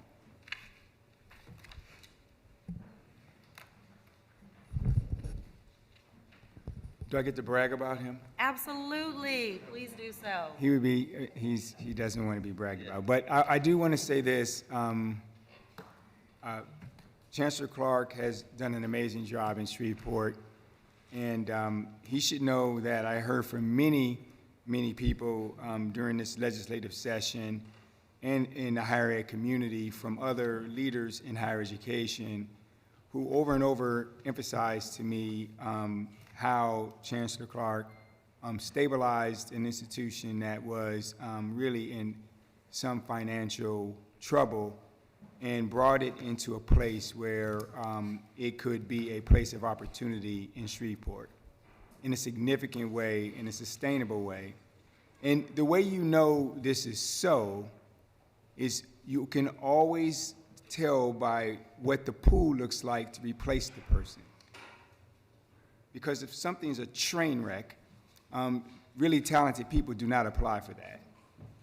And we actually hired, and he said to me, someone that he was extremely excited about because he has the kind of background that Chancellor Clark believes would be able to continue the legacy he has established in Shreveport. So I think it's time in a public forum with this body to thank him for his service before we take a vote, if you do not. So thank you.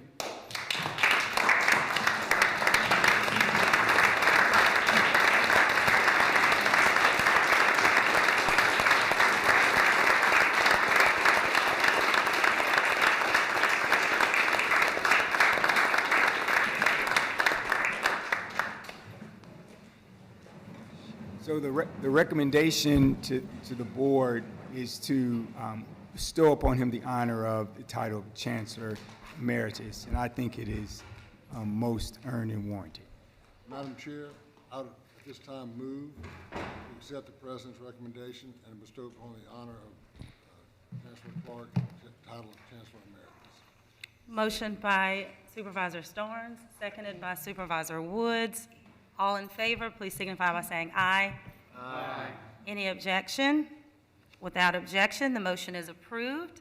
At this time, I would like to read a resolution honoring Chancellor Larry Clark. Whereas Chancellor Larry Clark served as Dean of LSU Shreveport School of Business from 1985 to 1994, and whereas was one of only 4 to serve on LSUS's first formal faculty leadership body, and whereas in 2014 he returned to serve as Chancellor and upon return used his business acumen and experience gained from leading business schools at Sonoma State University and the University of North Carolina, Wilmington to deploy an aggressive state-of-the-art online recruiting and enrollment strategy. And whereas the strategic move to focus on online degrees doubled enrollment and changed the financial fate of the university, now celebrating a budget almost triple that of 2014. And whereas Dr. Clark has never allowed silos to stand in the way of bettering the university, and with a vision for the future, cut across campus to create many important and distinguishing units, including but not limited to Idea Space, the Cyber Collaboratory, the Pilot Education Center, the Human Performance Lab, and the LSUS Veteran Resource Center. Whereas he worked diligently and across campus boundaries to develop an MOU guaranteeing LSUS students guaranteed interviews at LSU Health Shreveport, and whereas through tireless efforts and deep partnerships across the LSU family, Dr. Clark secured the purchase of Pilot Point Apartments and the acquisition of the Spring Street Historical Museum. And whereas in 2023, he was awarded the 2023 Greater Shreveport Chamber of Commerce Business Person of the Year. And whereas Dr. Clark treasured his role within the community, serving on the boards of esteemed local organizations such as Step Forward, the Noel Foundation, the Strategic Action Council, the Greater Shreveport Chamber of Commerce, United Way Committee of 100, Rotary Club, and the Military Affairs Council, among others. Whereas Chancellor Clark has worked tirelessly to embed LSUS within the fabric of not just the Shreveport-Bossier region, but within the LSU family as a whole. And therefore, be it resolved that the LSU Board of Supervisors recognizes the singular work of Larry Clark with the title of LSU Shreveport Chancellor Emeritus. Congratulations.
Helen comes down Highway 71 after it gets down on I-49, and she loves to do that. And I hadn't done that since I was a dean. And back then, the deans tend to meet other meetings. I came down that road many, many times. It was the first time since 1994 I came down that road to see what it's about. And I reflected about this. This is a very different LSU than it was in 1994 for the role of campuses like A, E, and S, because of the support that we have from the LSU, and whether I get in trouble, I start with the board members, individual board members, that makes a difference, who care, who said that you all do matter, but it does. And the amount of collaboration that occurs by team is greater than it's ever been before by having that seeing it since 1981 on up through 94 and coming back after 20 years away. There's sometimes with a system where we still need some support. We don't have a system in small s, but overall, it's phenomenal, the support that we get, and it's a family. And I thank you for those of you board members who make it possible for us to do what we do, for how we're able to lead our entities or campus. And also, I accept this, but also that you know it's on behalf of a team that I inherited, that we put together things, and that's a deserved credit. But I thank you. Notice one more. Bye.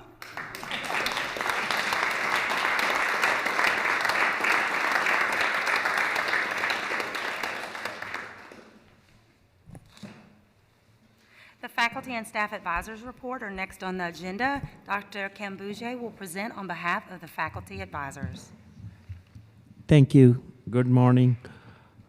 I'll start with the report from LSU Health Sciences Center, New Orleans. We want to thank President Tate for his efforts in successfully securing legislative funding for many critical projects at LSU Health New Orleans. Thank you. We are also forming a staff senate at LSU Health New Orleans. The CALS building is open now, and the clinical faculty have been relocated there from 1542 Tulane Avenue building. We, on May 10th, had an in-person general faculty meeting at CALS building where the faculty assembly awards were given. The basic science faculty from top 3 floors of MEB is being relocated because the demolition may be starting in 1 month for lab renovations. We are also going to celebrate Juneteenth on Monday. The report from Ag Center, the faculty from Ag Center appreciate the change in organizational structure. Report from Pennington Biomedical Research Center. The faculty is pleased to announce that 4 of the faculty have been promoted from assistant professor to associate professor level, and 2 faculty members have been promoted from associate professor to full professor level effective July 1st, 2023. They're also celebrating a commitment to create a $1 million endowment for postdoctoral fellow support from former executive director Claude Bouchard and his wife Monique Chagnon. PBRC is mourning the passing of longtime supporter Mr. John Henry Hernandez, who was instrumental in establishing several endowed chair positions within the center. Now the report from LSU Baton Rouge. The faculty appreciate the opportunity to work with Office of Academic Affairs and Information Technology Services on IT policies, especially those that impact teaching and research. The Faculty Senate Executive Committee is working on updating the LSU Faculty Handbook. There have been concerns raised about several LSU colleges about hiring practices. There are reports of administrators making unilateral decisions about faculty hiring without consulting or informing search committees. The faculty expects more transparent communication with search committees to avoid misunderstanding that negatively impact faculty recruitment and retention. It was also recently discovered that individual colleges are not familiar with the process of securing a temporary medical parking permit for limited mobility during recovery from illness or injury. It is important to support the faculty member who have physical challenges but want to return to work. Faculty put forth that the process needs to be clearly communicated to administrators, and mechanism for delivery of permits to individual colleges should be established.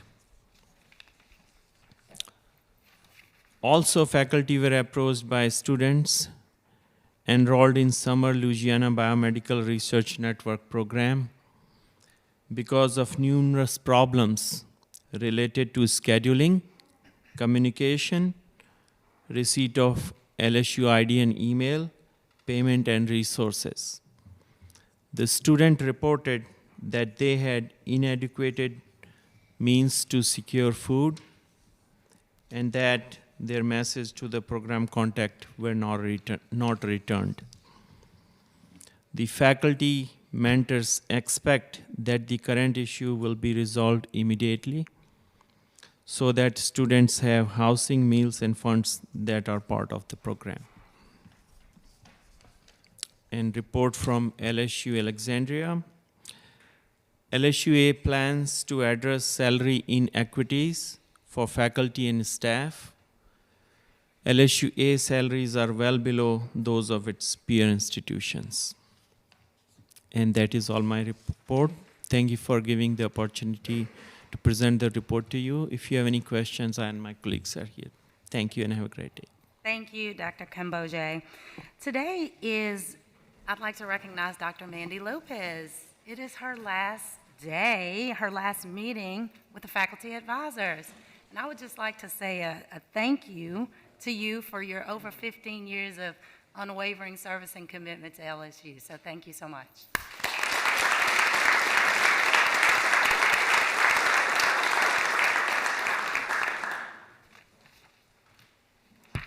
At this time, we will hear from the staff advisors.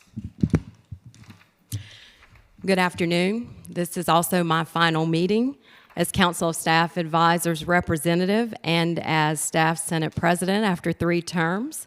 And let me begin by thanking Dr. Monique Kane for her work with CASA to keep our members informed of your activities and agendas. It has been such a pleasure to work with her, as I'm sure you know. I'm extremely excited to announce that thanks to an extremely generous donation to the Staff Senate Scholarship Fund on LSU Giving Day, in fact, the largest donation that we have received for our scholarship fund, we're going to be able to offer more scholarships and larger scholarships to staff and their dependents. After I saw the donation amount and picked myself up from the floor, I reached out to Dr. Gaines Foster, who made that donation.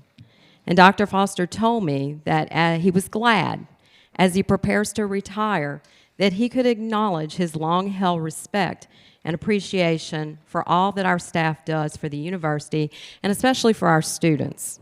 And we are so grateful to him and believe that this is going to be life-changing for a lot of people. Thanks to collaboration between Staff Senate and Academic Affairs to update Policy Statement 63, we were able to present 3 families of staff members who passed away while still in service to the university and with more than 10 years of service to the university with flags that were flown over the parade ground in their honor. Those flags were presented to the families in a display case crafted by our extremely talented carpenters at Facility Services. We've also now worked with Faculty Senate to complete the creation of a process to award funding to staff and instructors for professional development, conference attendance, and training through the Staff and Faculty Career Excellence Fund that was established by the foundation. And so employees will be able to begin applying for that funding in the late summer. I would also like to thank Dr. Kimberly Lewis. Staff Senate Exec Committee members are currently serving on searches for the AVP for Facility and Property Oversight, as well as the Police Chief positions. We really do appreciate her allowing us to serve as staff representatives on those search committees. There's one resolution that I was not able to complete during my term, and one that I hope that we'll continue to work on, and that is the resolution to review and eliminate fees for staff enrolled in the tuition exemption program. This one is very near and dear to my heart. I arrived at LSU in 1997 with a high school diploma because there were no top scholarships at that time, and so I started my career instead. Thanks to the tuition exemption program, and although it took 10 years, I finished my bachelor's degree in mass communication from the Manship School. I completed my master's in public administration in 2012, and in May, I did my final defense of my dissertation, and in August, I will be hooded because I've completed the PhD program. That is thanks to the tuition exemption program. The issue with that is that there are still fees that are charged to staff members, and when I began that many years ago, it was about $200. It's now $950 per semester in fees for 2 classes, and we fully understand that due to the change in the funding source to the university, fees have had to increase. Unfortunately, I think it is reducing the amount of staff members who can participate in trying to get a degree. And so, although there were 34 staff members who graduated at spring commencement, that number should be higher. And I'd just like to point out that if we could end those fees for staff members, and we did recently see a bill pass in the legislature to do that for our veterans, and we applaud that. We're so excited and hope that that can be extended to staff at one point. This is a win-win for the university. When our staff members complete these degrees, they have more talents, more gifts to bring to the university. We also believe that it helps in the recruitment of and retention of staff in higher education. That is a problem throughout higher education, and LSU is no different in that. I'm very excited to tell you that Josh Dupelchan from the College of Engineering is taking over as Staff Senate President, and I'm excited to see what he's going to do and support him in those efforts. And in conclusion, I would like to thank you, President Tate, Provost Haggerty, Chairwoman Jones, as well as the Board of Supervisors members for all that you do to continue to move this university forward and upward. Thank you.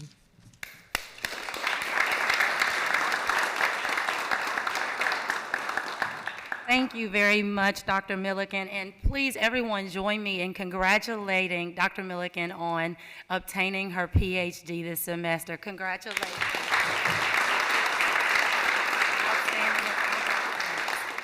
And thank you also, Dr. Milliken, for your unwavering support and working all these years to make LSU a better place for all. So thank you very much.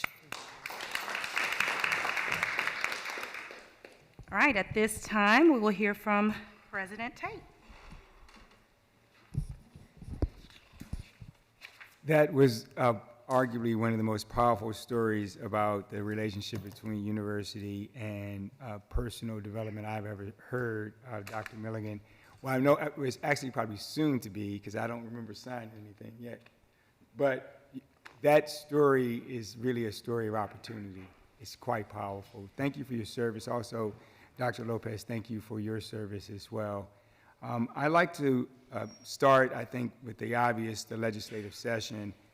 There are many people to thank. I'd like to thank the Honorable Governor Edwards, Senator Paige Cortez, Representative Clay Scheck-Snyder, the Lieutenant Governor who has been steadfast for 2 years in supporting us, not only last year in ensuring that we could get faculty salary raises, which is a cumulative and really a cross-generational investment that he ensured, but also he has supported us in our ability to engage with the legislature. It's a dangerous thing to begin mentioning names, but I would be remiss if I did not, because many people during this session went over and above in different ways. When we started our tours of different agriculture environments across the South, really, Kentucky, more recently NC State, Georgia, some members of the legislature went with us. One was Senator Elaine, who in many respects is a big ag person. Obviously, he works in that industry. Made a big difference in actually being able to talk about the intellectual things we were trying to get done. Similarly, Senator White was there. He actually reached out to me before the whole thing even started. I said, get on it, you know, and I just want to thank people for doing that. I mean, you don't have to do that. Like, they went out of their way in many respects. There were a couple of representatives as well. Representative Stuart Bishop, Z Zarang, amazing. You know, and it may be even better to talk about it in relative terms, but a couple of things we've been talking about, security and the like, but to get to the place of being secure, you need resources. The whole legislative body, in my opinion, helped us along with the administration.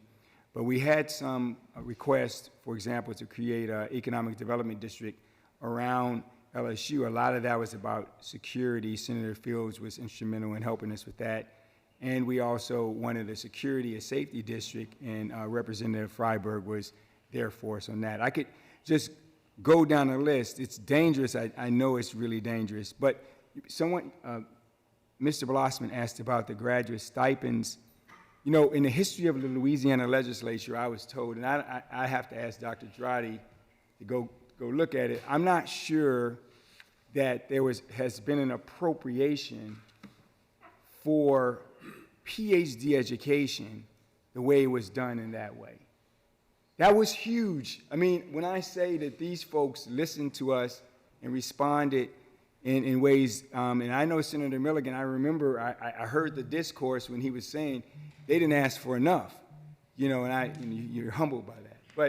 But the reality is people stepped up here in the legislative deal. And by the way, none of this framework happens without, we have a great chair of our GR group, Mr. Mallett, who has invested in this and nurtured it over the 2 years that I've been here.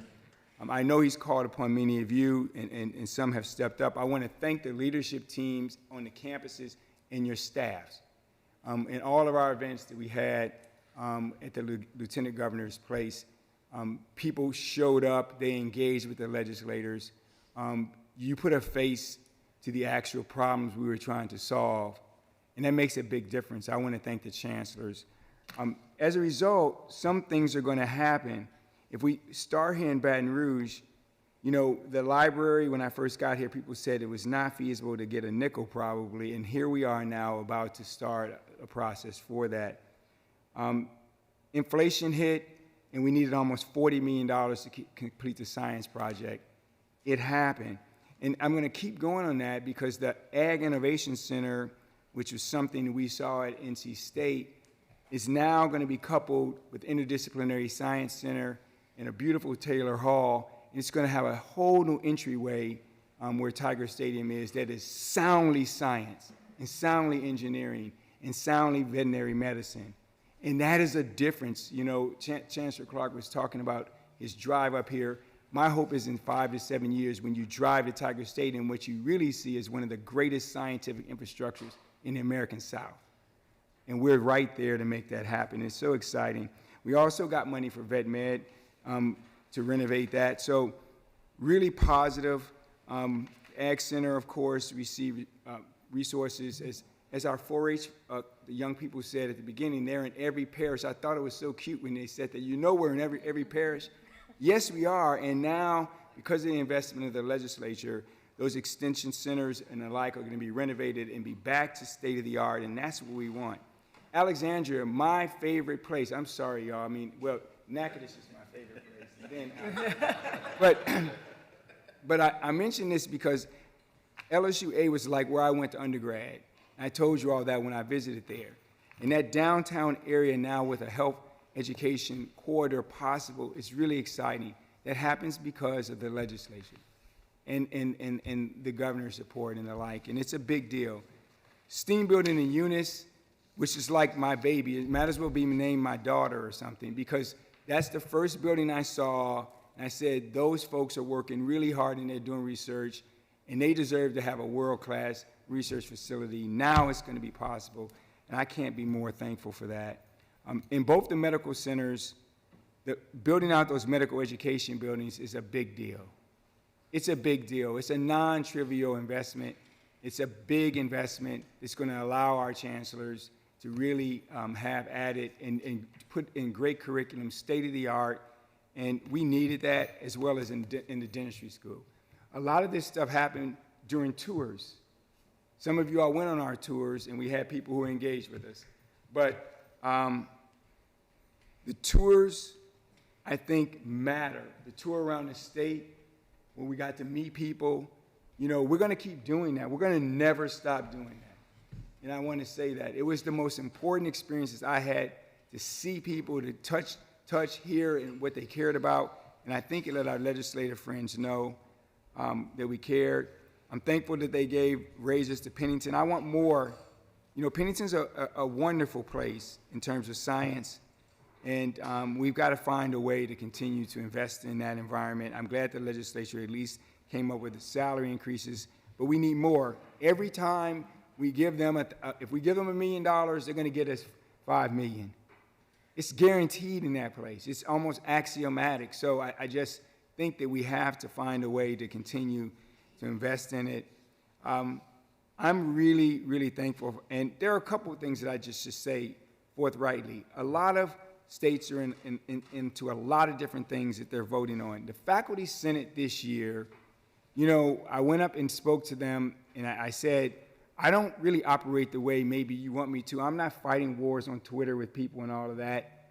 But they trusted me when we said that our GR team was going to work to make sure that tenure would be solidified in this state. That's a trust deal. I want to thank the Faculty Senate and the faculty for doing that. I want to thank everybody who had conversations with colleagues in the legislature about tenure and its importance here at LSU. Thank you for doing that, because none of that stuff hit the floor. Sometimes the best thing to happen is the thing that doesn't happen. And so it's really important that we be able to operate that way with that kind of trust. I'll say this as well. And it's important to say, because the state, and I'm going to segue from money now to policy, if you will, state put together the power-based framework for Louisiana, and you saw a presentation earlier today that we were a part of that was our training function. But if you listen really carefully to what was said in that training, it helps you understand where we are as a collective group. I want to thank Vice President Todd Manuel. I want to thank his colleagues who work in that area. When I arrived here, that area was in need of stabilization. It is certainly stabilized. You've moved from stabilizing it to some standardization. And in the language that I heard in the training, each individual, now it has been, you know, there's customization in it. And this is when you know an entity is really working well. Good leadership, standardized practices, customization for people. I think that, you know, I interviewed here and I told you all something during the interview. I said, we're going to have a Title IX function that's based on public health best practices and trauma-informed evidentiary approaches. You saw that today. You saw it today, and it's clearly articulated, and it's because of the leadership in that group, and I really want to thank them for that. You also saw the campus safety plan, and really, in my opinion, one of the most robust plans ever. Ms. Lewis, I want to thank you for that. It's not just about lighting, it's about the totality of when things happen, are you really prepared? And they do happen. And we actually have real scenario building activities where we have to execute in real time and know where our weaknesses are, along with the plan around lighting and the like.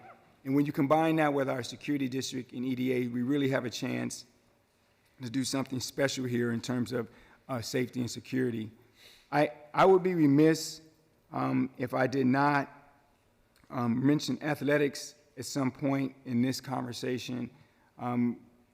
It was mentioned about our visit to the White House. I want to publicly thank President and Dr. Biden for inviting us to the White House. I'd also like to thank Vice President Harris.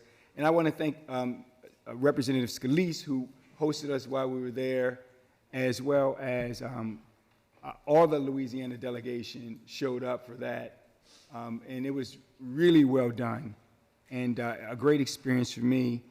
To my board of supervisor colleagues, in your box, I hope that you will enjoy the swag that is provided related to the women's basketball championship. And I really appreciate Coach Mulkey and all the staff and athletics for what they've done to make that come alive. There's a tidbit you should know, and it's definitely related to everything that we try to do. Between the January and April on social media, just Twitter and Instagram, we had over 20 billion engagements. 20 billion, that's non-football season, 20 billion engagements.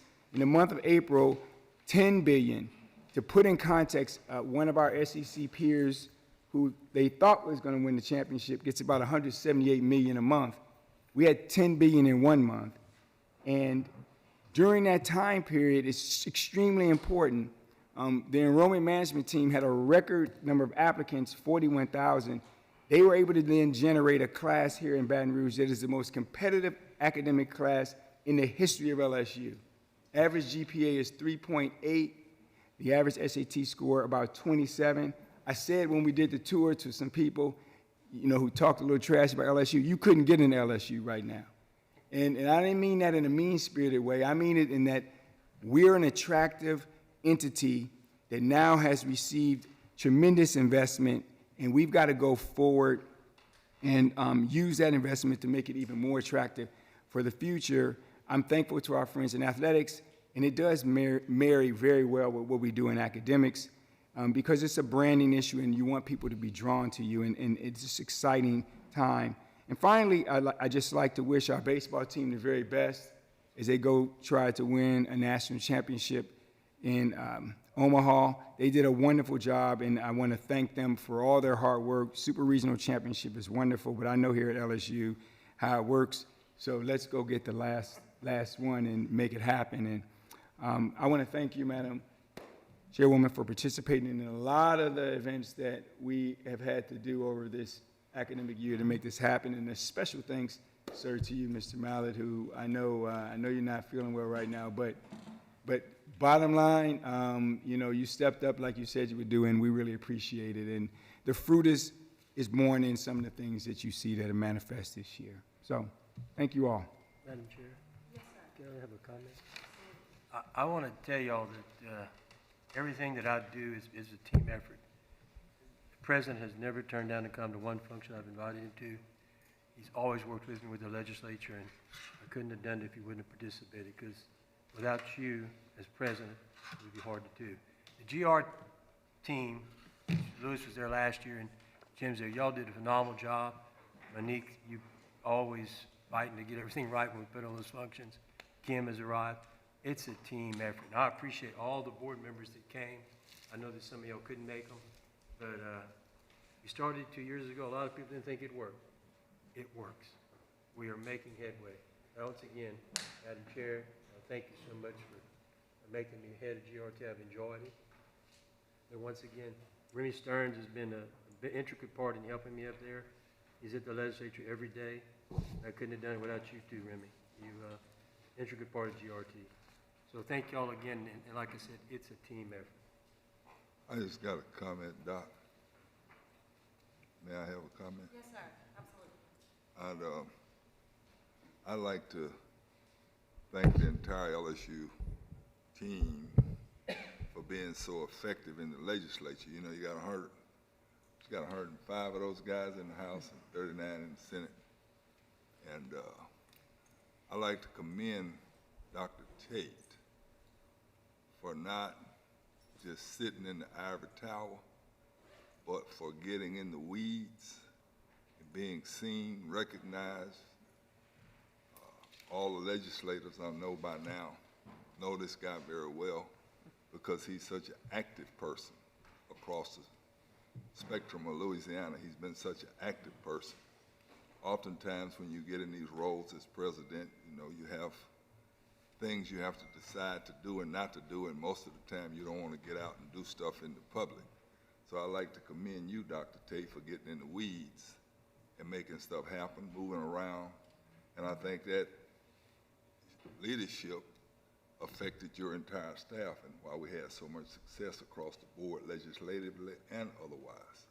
So you've only been here 2 years, and for a cat from Chicago, I'm impressed with your ability to move around. I mean, you got in Chicago by way of Mississippi. Yeah, you got to a space where you really have a pretty good common touch, man. You're a little stuck early on, but you seem like you've gotten loosened up and you do pretty well. So I just want to congratulate you for being able to make this kind of Southern adjustment. So I just think you've done a phenomenal job in a short two-year term. You've really done a phenomenal job. So thanks a lot. Thank you.